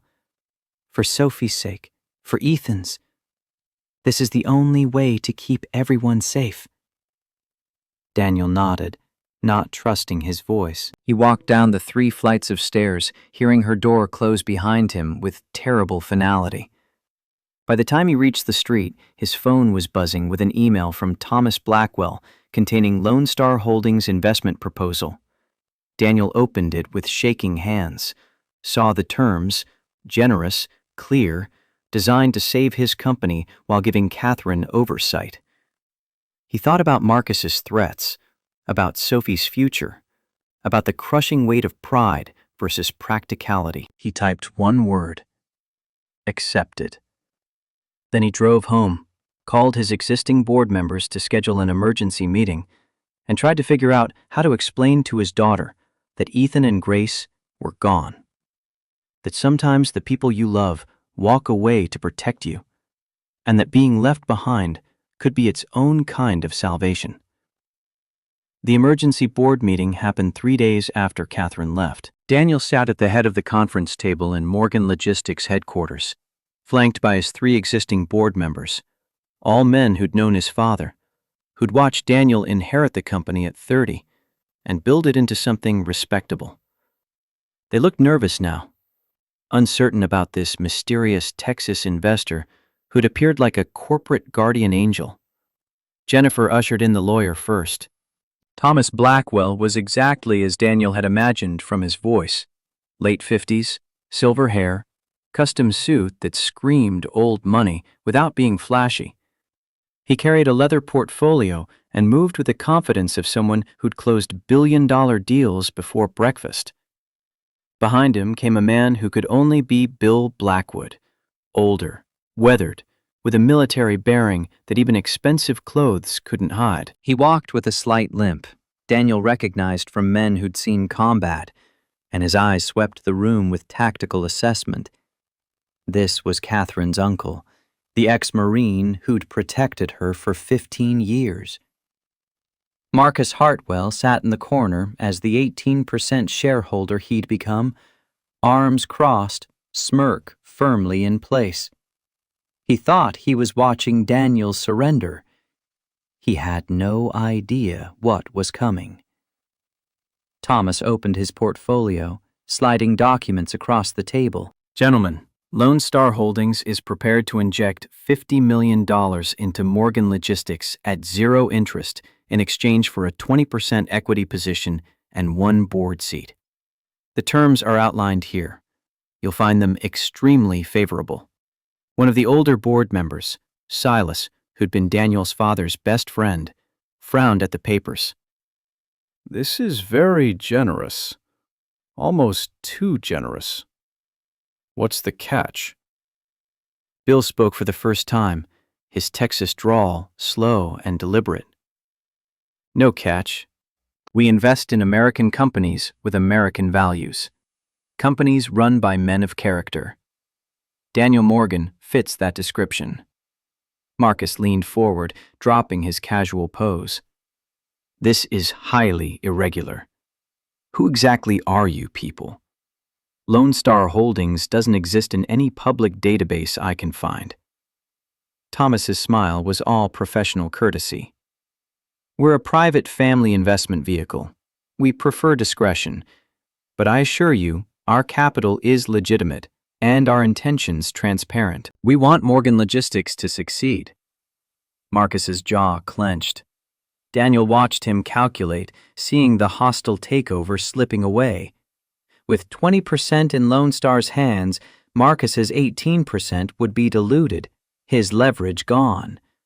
But the corporate raider couldn't object without revealing his own predatory intentions.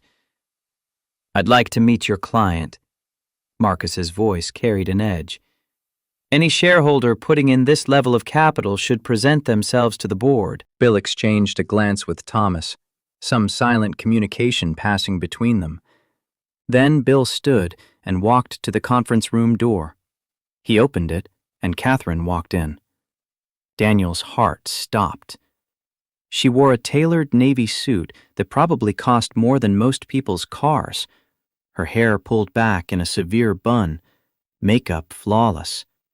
She looked every inch the billionaire heiress, nothing soft or uncertain about her. This was Catherine Blackwood, chairwoman of an $8 billion empire, and the transformation from Grace Bennett, the night shift nurse, was so complete it took Daniel's breath away. She didn't look at him, not yet. She walked to the head of the table with the kind of authority that came from boardrooms and oil fields and 15 years of surviving impossible odds. When she finally spoke, her voice carried none of Grace's gentle warmth. It was all steel and strategy. Good morning, gentlemen. I'm Catherine Blackwood, sole heir to Blackwood Industries and majority stakeholder in Lone Star Holdings. I'm here to ensure Morgan Logistics remains independent and under Daniel Morgan's leadership. Marcus shot to his feet. This is insane. You can't just... You're that nurse, the one from Queens. This is some kind of scam. Catherine's gaze could have frozen water. Mr. Hartwell, I'm a private investor supporting a company I believe in. You're a corporate raider trying to destroy it for parts. Which of us is the scam? The room went silent. Daniel watched Catherine command the space, saw his board members' expressions shift from confusion to dawning respect. She'd brought documentation, proof of funds, corporate structure, investment history. Everything was legitimate, overwhelming, undeniable. Silas studied the papers, then looked at Catherine with something like awe. You're the Blackwood from Houston? The oil family? Catherine nodded once, crisp and professional. My family founded Blackwood Industries in 1924. We've been investing in American infrastructure for a century. Morgan Logistics represents the kind of values-driven business we support. The vote happened quickly. 3 in favor, Marcus abstaining with barely controlled rage. Lone Star Holdings officially owned 20% of Morgan Logistics. Catherine held the new board seat, and Marcus's hostile takeover died in the conference room where it had been born. The other board members left discussing the miracle they'd just witnessed. Marcus stormed out without a word, his face purple with fury. That left Daniel alone with Catherine, Bill, and Thomas. Catherine finally looked at him, and the corporate mask cracked slightly. We should talk. Privately. Daniel's voice came out rougher than he intended. Yeah, we should. Bill and Thomas excused themselves with practiced discretion. leaving Daniel and Catherine alone in the conference room overlooking the Hudson. The silence stretched taut between them. 3 days of absence and a lifetime of deception, creating a chasm neither knew how to cross. Daniel spoke first. "You saved my company. I endangered it in the first place. Marcus only started digging into your life because of me." Catherine's hands twisted together, the only sign of nerves. "This was the least I could do." "The least you could do was tell me the truth from the beginning." Daniel couldn't keep the hurt out of his voice. "I fell in love with Grace Bennett, the struggling single mom who took the bus. Was any of that real?" Catherine's composure shattered. Tears filled her eyes, and when she spoke, it was Grace's voice, soft, vulnerable, achingly honest. "All of it was real. The nursing degree is real. I worked my way through Columbia while pregnant and terrified. I did take the bus because I was hiding. The struggle was real, Daniel. The money doesn't change that I lived in the tiny apartment in Queens for 6 years, that I worked night shifts to stay invisible, that I—" Her voice broke.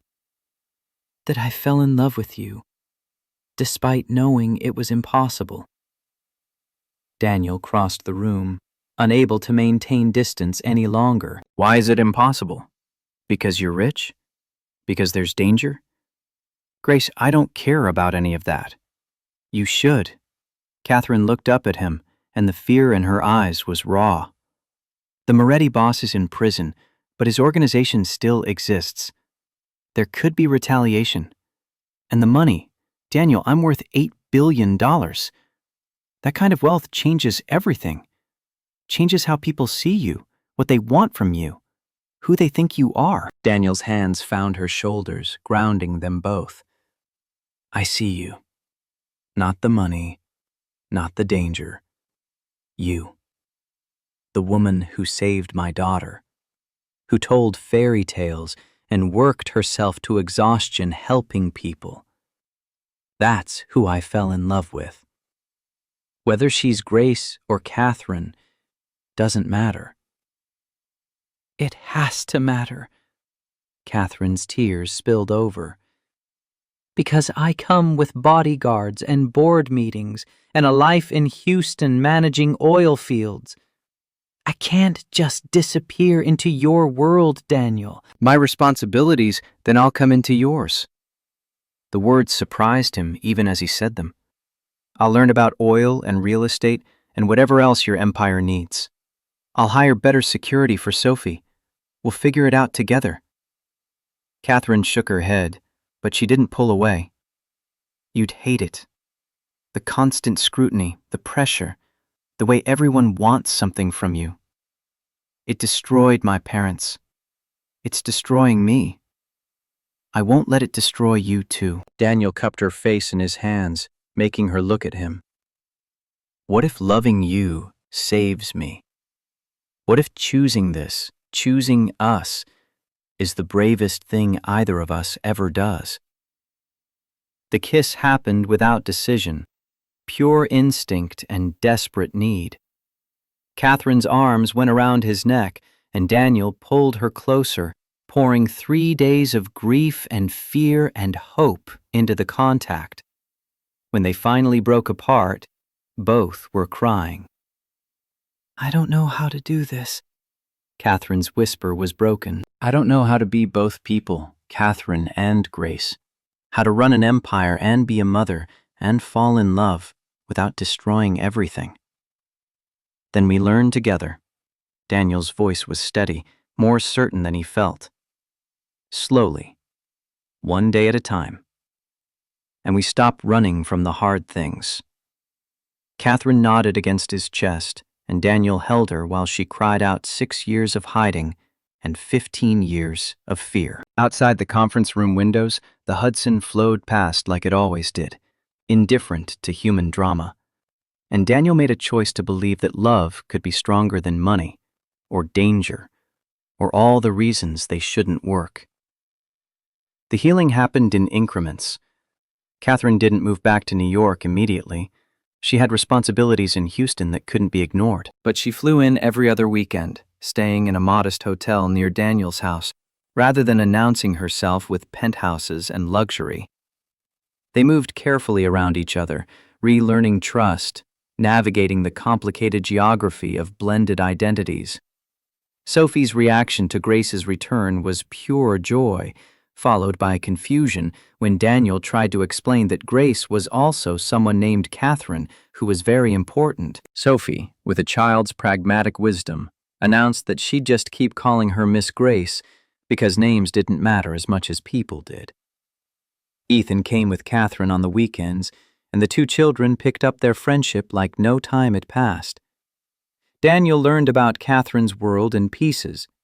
Bill visited New York for a board meeting and turned out to be remarkably easy to talk to, a decorated Marine who'd served 3 tours before retiring to protect his niece. He'd raised Catherine after her parents died, taught her about business and survival in equal measure. Over bourbon in Daniel's living room, Bill shared stories about Catherine as a teenager, brilliant and stubborn and desperate to prove herself worthy of her inheritance. She didn't have to become a nurse, you know. Bill swirled his drink, staring into the amber liquid. Could have stayed in Houston, learned the business, lived safe behind security. But she wanted a normal life, wanted to help people instead of just managing assets. The kidnapping attempt broke something in her, made her feel like the money was a curse. Daniel thought about Grace in her scrubs, humming Christmas carols to sick children. She's good at it, nursing. You can see it means something to her. Everything means something to that girl. She doesn't do anything halfway. Bill looked at Daniel with shrewd assessment, including loving you.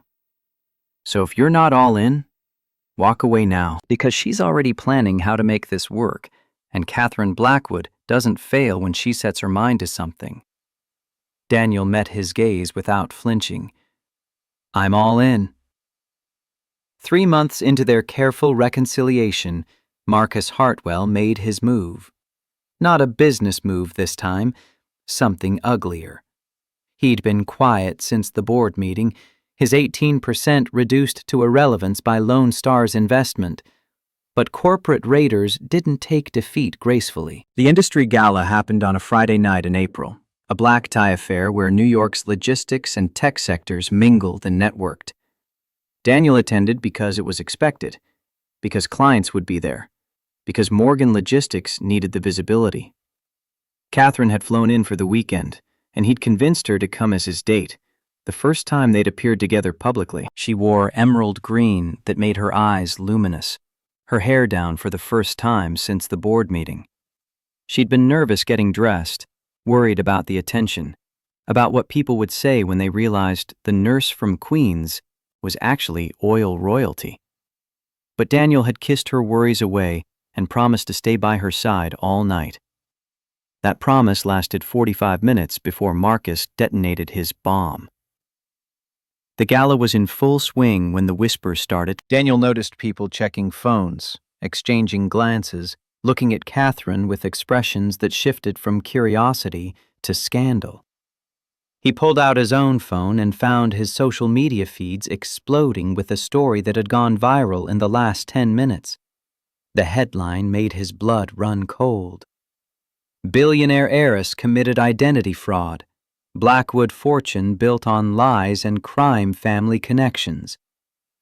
The article was thorough, vicious, and designed for maximum damage. It detailed Catherine's years as Grace Bennett, called the nursing license into question, implied the Blackwood fortune had ties to the same Moretti family that had killed her parents. Every fact was twisted just enough to suggest criminality without crossing into actionable libel.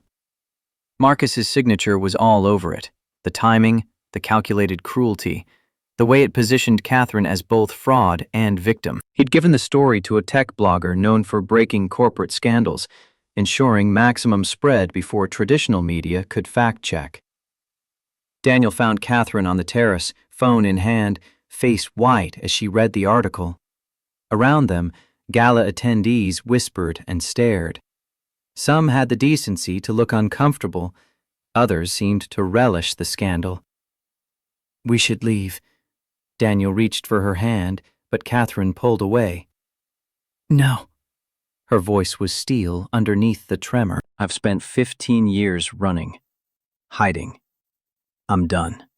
Before Daniel could stop her, Catherine walked back into the ballroom. The crowd parted for her like water around a stone, conversations dying as she passed. She found the microphone on the small stage where organizers had made announcements earlier and took it without asking permission. The room went silent. Every eye focused on Catherine Blackwood, and Daniel's heart hammered as he realized what she was about to do. Her voice carried clearly, no shake or hesitation. "Good evening. For those who don't know me, I'm Catherine Blackwood. And yes, everything you just read about me is true. Sort of." Nervous laughter rippled through the crowd. Catherine waited for silence before continuing. 15 years ago, my parents were murdered by the Moretti crime family. I was 18. They tried to kidnap me, and my parents died protecting me. After that, my uncle and I made a decision. I would disappear, become someone else, someone the killers couldn't find. Daniel watched her face, saw the courage it took to speak these truths to a room full of strangers and competitors. "I went to nursing school under the name Grace Bennett. I worked my way through Columbia University. I got my license legitimately. I challenge anyone to find fault with my credentials. And yes, I used a false identity to do it, because the alternative was dying." Her eyes found Marcus in the crowd, and her voice dropped to ice. "Some people in this room think that makes me a fraud. That protecting yourself from murderers is somehow criminal. Those people have never feared for their lives, never watched their parents die, never had to choose between truth and survival." The room was absolutely still. Catherine's hands gripped the microphone, and when she spoke again, her voice cracked with emotion. "For 6 years, I worked night shifts at Manhattan General. I saved lives. I comforted scared children and their terrified parents. I did good work, honest work, under a name that wasn't legally mine because I was hiding from people who wanted me dead. And I don't apologize for that." She paused, gathering herself. "The Moretti boss was arrested 3 months ago. The threat is mostly gone. I don't have to hide anymore. So here I am, standing in front of all of you, telling the truth. I'm Catherine Blackwood. I'm also Grace Bennett. I'm a nurse and an oil heiress and a single mother. And I'm in love with Daniel Morgan." Daniel's throat closed. Catherine's eyes found his across the ballroom, and she smiled through her tears. "I fell in love with him while pretending to be someone else. But the love was real. Everything between us was real. And if that makes me a fraud, if loving someone honestly while living under an assumed name is a crime, then I'm guilty. But I won't apologize for surviving. I won't apologize for helping people. And I damn sure won't apologize for loving a good man." The silence broke into applause, tentative at first, then building. Not everyone clapped. Marcus stood frozen, his planned humiliation backfiring spectacularly. But enough people applauded that Catherine's shoulders relaxed slightly. Daniel crossed the ballroom and climbed onto the stage beside her. He took the microphone from her shaking hands and addressed the crowd himself. 3 months ago, I fell in love with a night shift nurse who saved my daughter's life. She was kind and brave, and worked herself to exhaustion helping other people's children. Then I discovered she was also a billionaire heiress. And you know what changed? Nothing. Because wealth doesn't make you brave. Money doesn't make you kind. Those qualities come from who you are, not what you have. He turned to Catherine, speaking to her but letting the room hear. You're the bravest person I've ever met. You gave up billions to live in a queen's apartment because you valued safety and normalcy over money. You became a nurse because you wanted to help people, not manage assets. And you loved me when you thought I was just a middle-class CEO with a logistics company and a lot of baggage. Daniel's voice dropped, intimate despite the audience. So here's my truth. I don't care about the $8 billion. I don't care about the oil fields or the real estate empire or any of it. I care about you. The woman who told my daughter fairy tales, who made me feel alive again after 3 years of just existing, who showed me that love is worth risking everything for. He pulled a small box from his pocket, velvet, simple, purchased 3 days ago in a moment of hope and terror. He'd carried it to the gala with no plan to use it, but standing on this stage, with Catherine shaking beside him and Marcus glaring from the crowd, the moment felt inevitable. Daniel dropped to one knee. The crowd gasped. Catherine's hands flew to her mouth. Catherine Grace Blackwood, Grace Bennett, whoever you choose to be, marry me. Not for the money or the security or to merge our companies. Marry me because loving you is the scariest, most wonderful thing I've ever done. Because Sophie needs you and Ethan needs me, and we're better together than apart. Marry me because I'm tired of being afraid. Catherine was crying openly now, mascara running, every carefully maintained piece of corporate armor shattered. Daniel, you can't. There are still risks. The Moretti family, the publicity, the pressure. I don't care. Daniel stayed on his knee, box open, ring glinting under the ballroom lights. I'm all in, Catherine. However long it takes, whatever it costs, I choose us. The ballroom held its collective breath. Catherine looked at the ring, at Daniel's face, at the crowd witnessing this moment. Then she laughed through her tears and pulled him to his feet. Yes. Her voice carried across the silent room. Yes, I'll marry you. Because loving you is terrifying and perfect and the only thing that makes sense. Daniel slipped the ring onto her finger, simple platinum with a single diamond, nothing ostentatious, and kissed her while the crowd erupted in applause and camera phones captured the moment for social media immortality. Marcus Hartwell left the gala before the kissing stopped. His attempted character assassination transformed into an engagement announcement.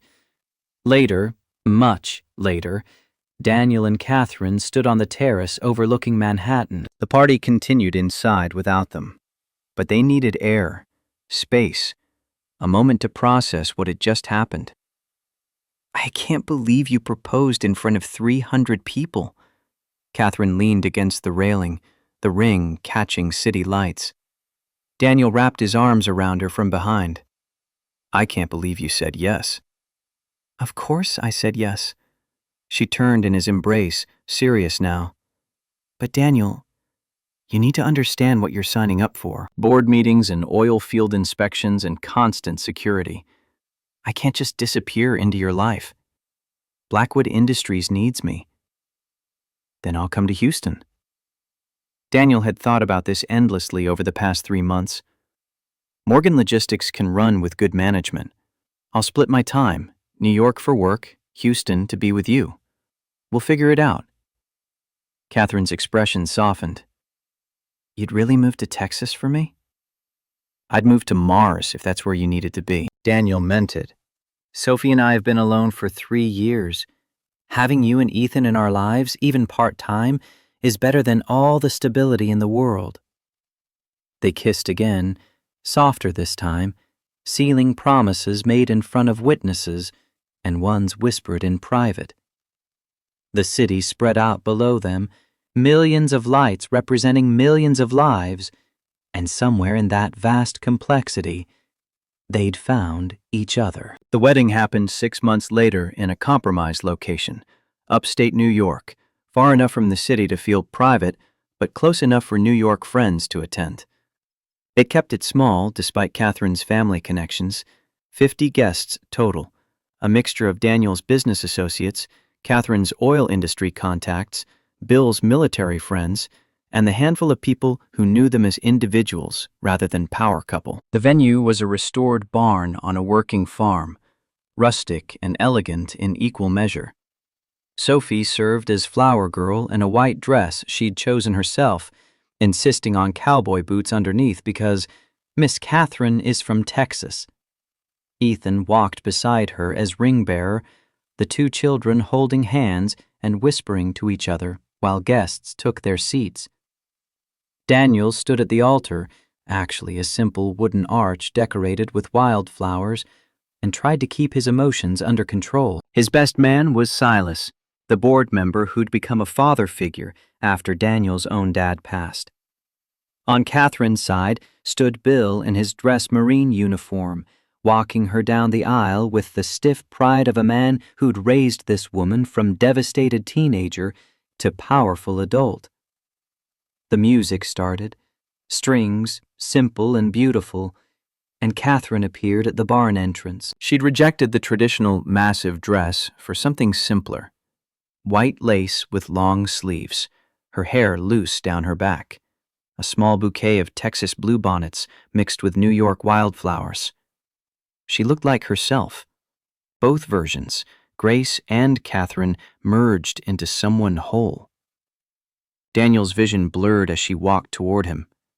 Bill delivered her to the altar with a handshake that carried warnings and blessings in equal measure, then stepped back to let them face each other. The officiant, a retired judge Catherine had known in Houston, kept the ceremony brief and heartfelt.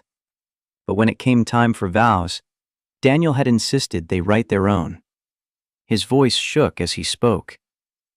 "Catherine, when I met you, I was a man going through motions. Working, parenting, existing without really living. You reminded me what it felt like to be awake, to be scared and hopeful and vulnerable in all the best ways." He took a breath, steadying himself. "I promise to see you, all of you.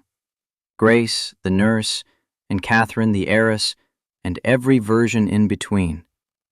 I promise to never ask you to be smaller or quieter or less than you are. I promise to be the partner you deserve and the father Ethan needs.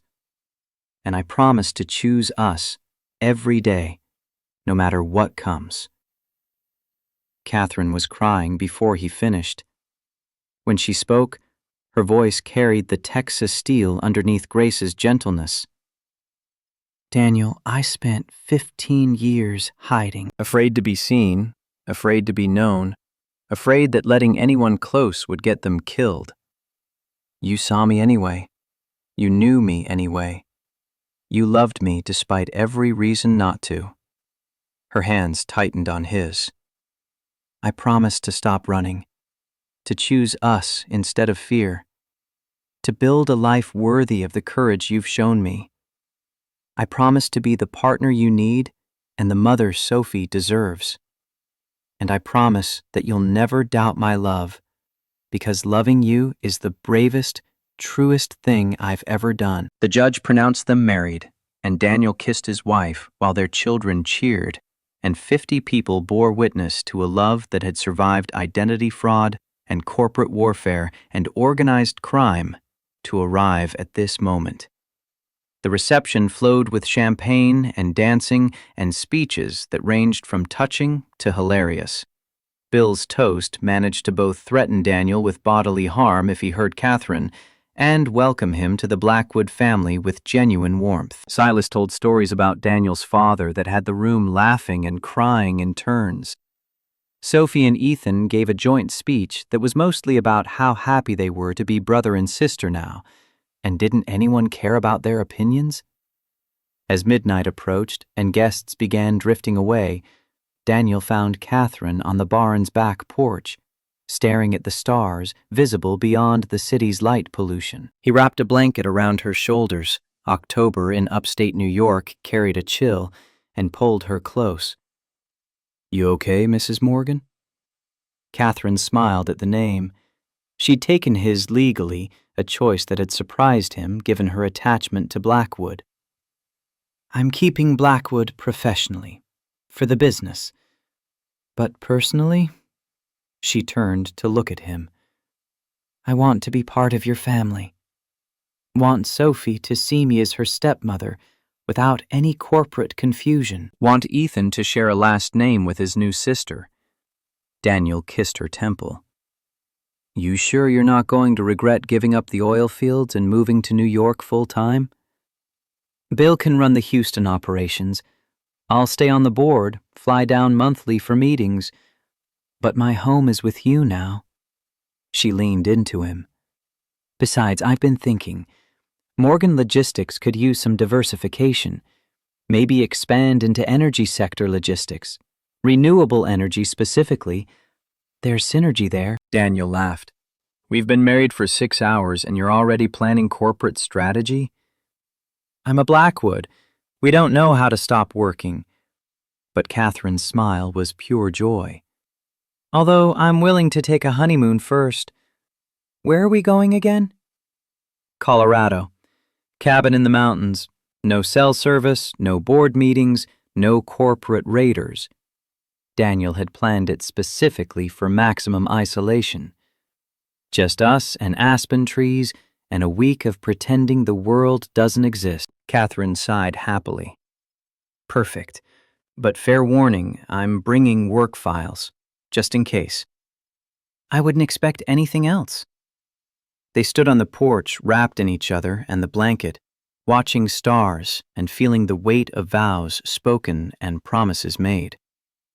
Inside, caterers cleaned up and Bill supervised getting the exhausted children to bed. Tomorrow, they'd fly to Colorado. Next month, Catherine would move into Daniel's house permanently, her Queens apartment abandoned for the Brooklyn suburbs. In 6 months, Morgan Logistics would announce a new division focused on sustainable energy logistics, funded partially by Blackwood Capital.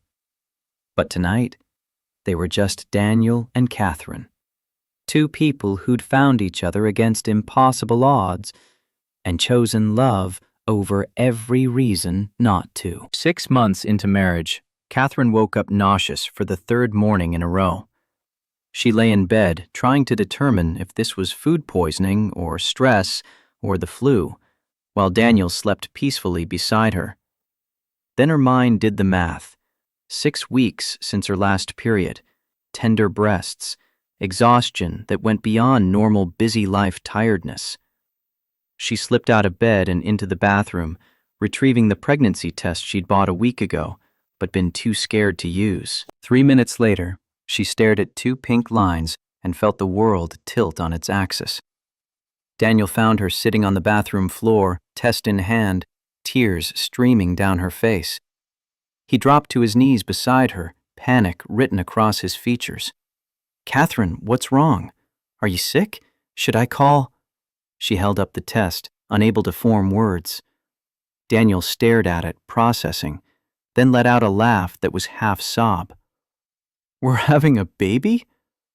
Catherine nodded, still crying. "I know we didn't plan this. We've only been married 6 months, and we're still figuring out the logistics of 2 houses and 2 kids and 2 companies." Daniel silenced her with a kiss, then pulled back to frame her face in his hands. "Are you happy? Tell me you're happy." "I'm terrified." Catherine's honesty spilled out. "I'm 36. I haven't been pregnant in 7 years, and we're already juggling so much." "What if I can't handle a baby on top of everything else?" "Then we figure it out. Together."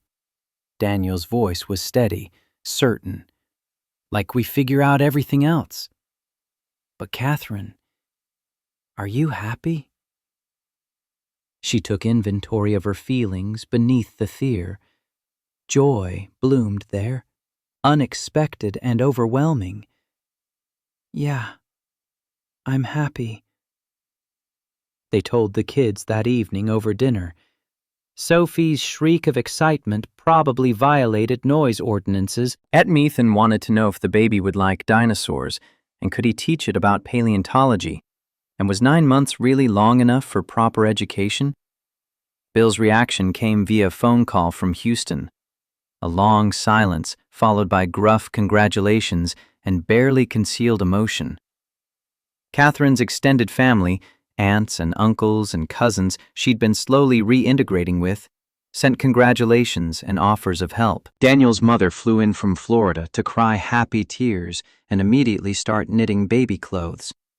But at her first board meeting showing, 3 months pregnant with morning sickness finally fading, Marcus Hartwell made his final play. He'd been quiet since the failed gala scandal, his 18% reduced to symbolic shareholding. But corporate raiders held grudges, and Marcus had spent 6 months looking for an opening. He found it in Catherine's pregnancy. He called for a vote of no confidence in Daniel's leadership, citing conflict of interest. The CEO is married to a major shareholder. They're starting a family. How can Daniel Morgan make objective decisions about Morgan Logistics when his wife controls 20% of the company and their household finances are now completely entangled? The boardroom went silent. Catherine sat at the opposite end of the table from Daniel, her pregnancy just starting to show under carefully chosen clothing. Bill sat beside her as her representative, Thomas Blackwell on her other side for legal support. Daniel stood, prepared to defend himself, but Catherine beat him to it. Mr. Hartwell raises a valid point. There is conflict of interest. Daniel's head snapped toward her, surprise and hurt crossing his face. Catherine met his eyes steadily, trust there despite the apparent betrayal. Which is why, effective immediately, I'm resigning as CEO of Morgan Logistics. The room erupted. Board members talking over each other, Marcus smirking in triumph, Daniel frozen in shock. Catherine waited for quiet before continuing. I'm recommending Catherine Blackwood Morgan as my successor. The smirk died on Marcus's face. You can't be serious. She doesn't have logistics experience. She has an MBA from Columbia, 10 years managing Blackwood Industries' supply chain operations, and she's increased Morgan Logistics revenue by 40% in the 6 months she's been on this board. Daniel's voice carried quiet authority. She's the most qualified person for this position, and I'm tired of running a company I inherited out of obligation when I could be spending time with my family. Catherine stood, walking to his end of the table. Daniel and I discussed this last week. The pregnancy made us reevaluate priorities. He's been CEO since he was 30, building someone else's vision. It's time for him to decide what he actually wants. And what I want, Daniel took her hand, addressing the board, is to be present. To coach Ethan's soccer games and attend Sophie's ballet recitals and be there when our baby's born. Morgan Logistics will thrive under Catherine's leadership. She has vision and resources I could never match. Bill stood, his vote as Blackwood Trust representative carrying weight. I second the nomination. Catherine Blackwood Morgan for CEO of Morgan Logistics.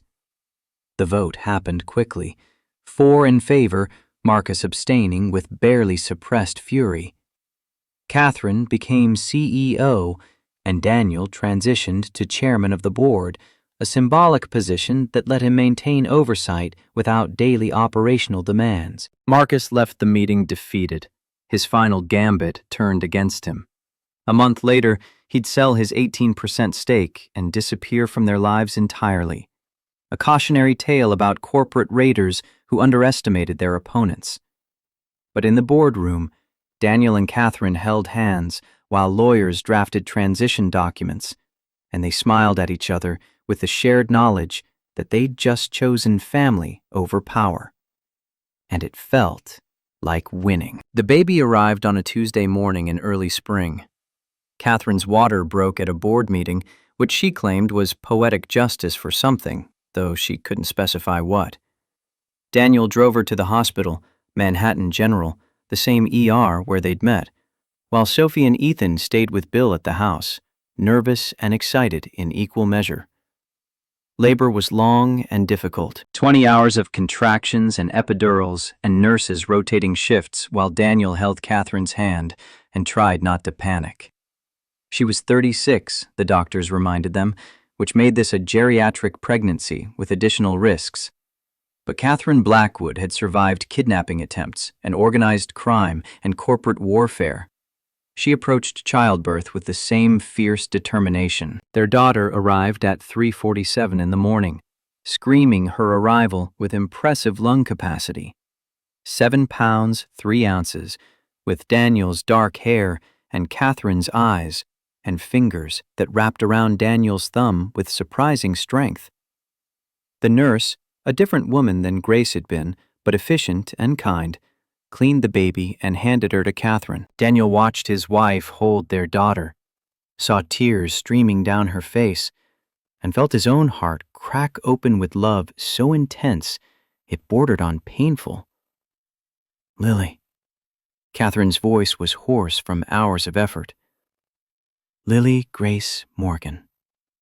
For Sophie's heaven mom, and for the version of me that brought us together.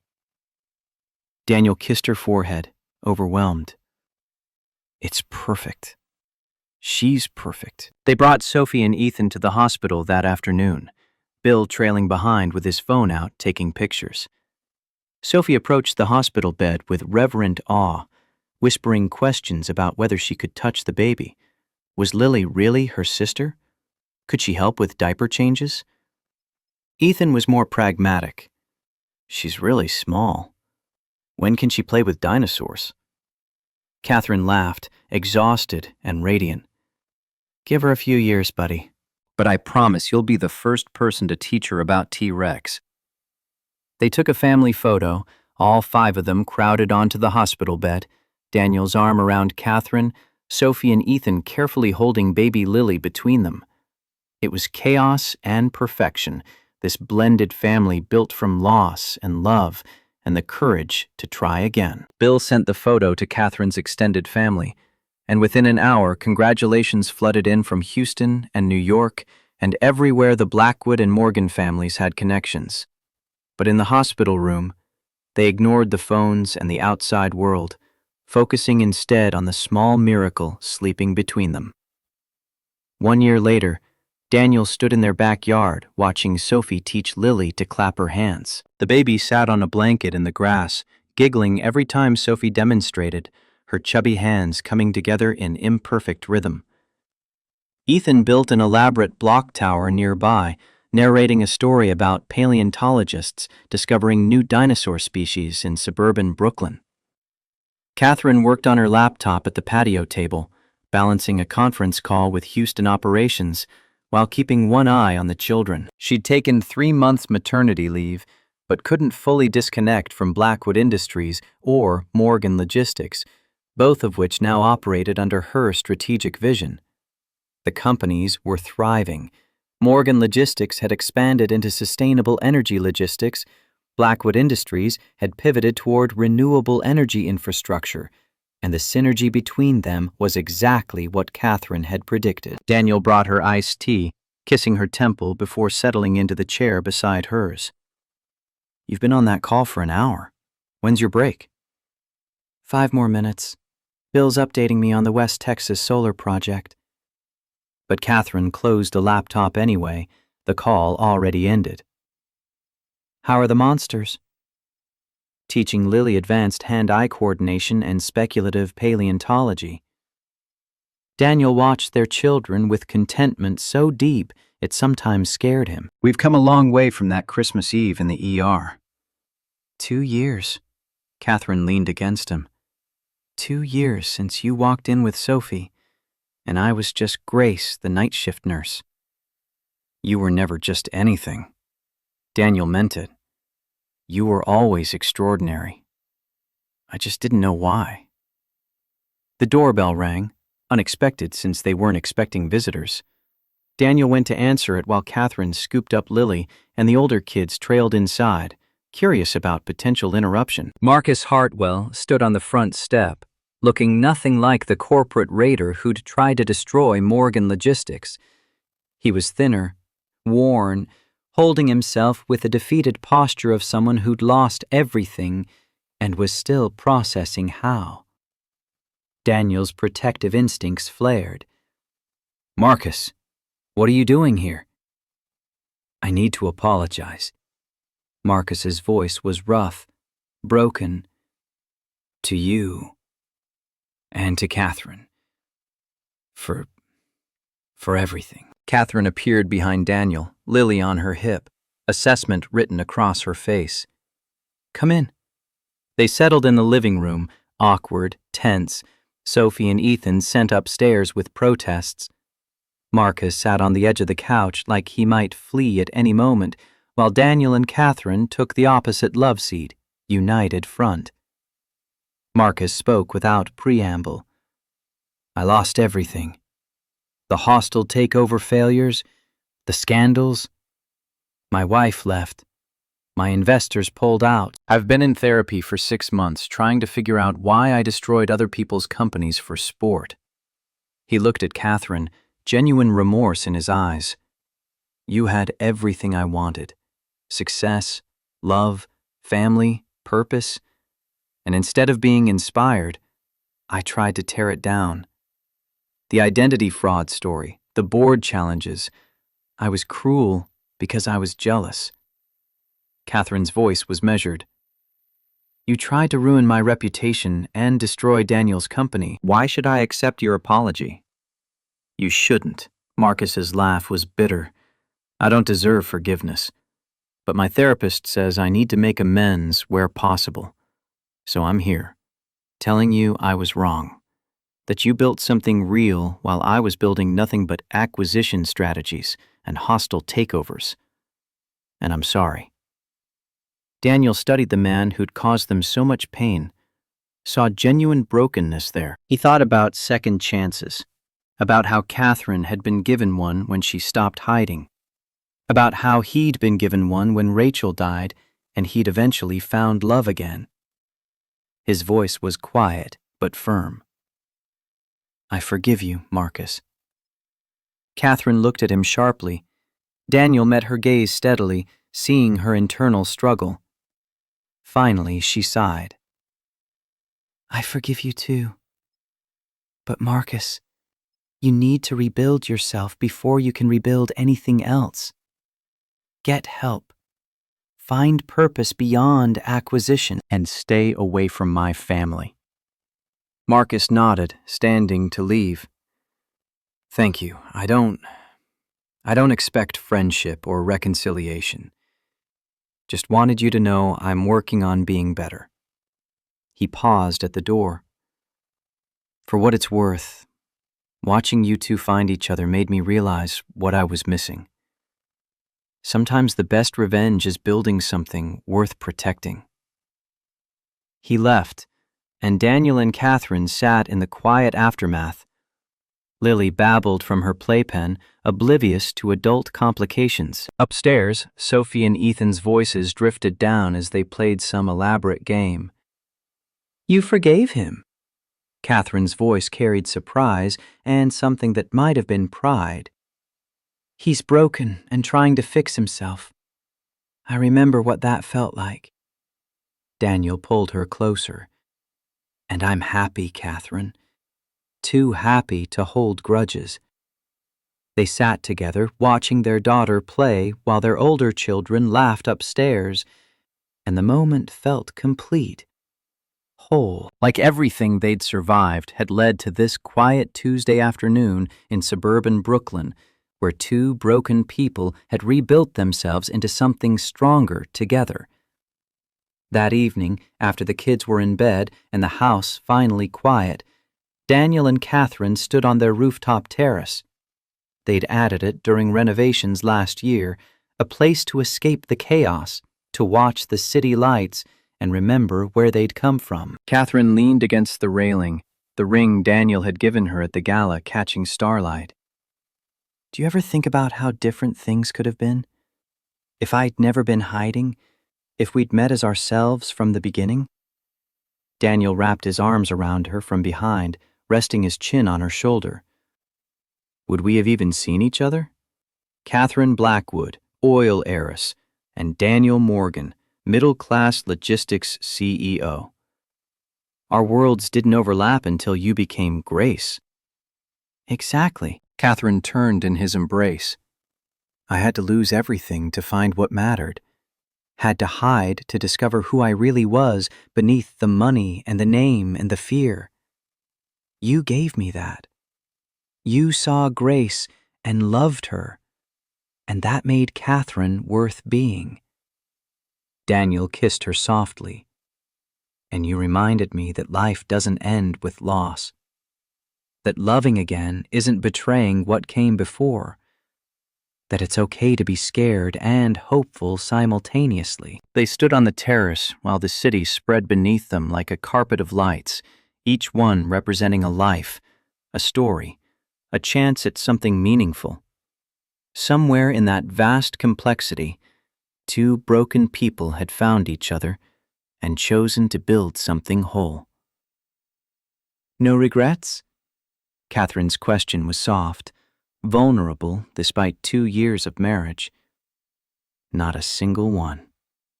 Daniel meant it with every cell in his body. You're the second chance I didn't know I needed, and I'd do it all again. The fear, the uncertainty, the danger, just to end up here, with you. Catherine smiled, and in that smile, Daniel saw both versions of her merged into one complete person. Grace's gentleness and Catherine's strength. The nurse who saved lives and the heiress who built empires. The woman who'd hidden for 15 years and the one brave enough to stop running. Then we're both exactly where we're supposed to be. She kissed him again, deeper this time, full of promise and history and the future they'd continue building together. Inside, baby Lily stirred in her crib, and Catherine went to check on her while Daniel lingered on the terrace. He thought about Rachel, about the love they'd shared and the life they'd built. Thought about how grief didn't end. It just made space for new love to grow alongside it. About how second chances weren't betrayals, but gifts, and accepting them took more courage than hiding in the past. He thought about Sophie healing from her mother's death by gaining a new family, about Ethan finding the father he'd never had, about Lily growing up surrounded by love built from loss and determination and the stubborn refusal to let fear win. And he thought about Catherine, who'd given up billions to work night shifts in Queens, who'd risked everything for a chance at normalcy, who'd chosen to stop running and trust that love could be stronger than danger or money or all the reasons they shouldn't work. She appeared in the terrace doorway, backlit by the house's warm light. Lily's asleep. Sophie and Ethan are out cold. It's just us. Daniel crossed to her, taking her hand, leading her inside to the life they'd built together. And as he closed the terrace door behind them, sealing out the city and its chaos, he felt nothing but gratitude for the Christmas Eve when a scared little girl's fever had led him to an ER where a nurse hummed carols and told fairy tales and changed his entire world. Love wasn't always easy. It wasn't always safe. But it was always worth the risk.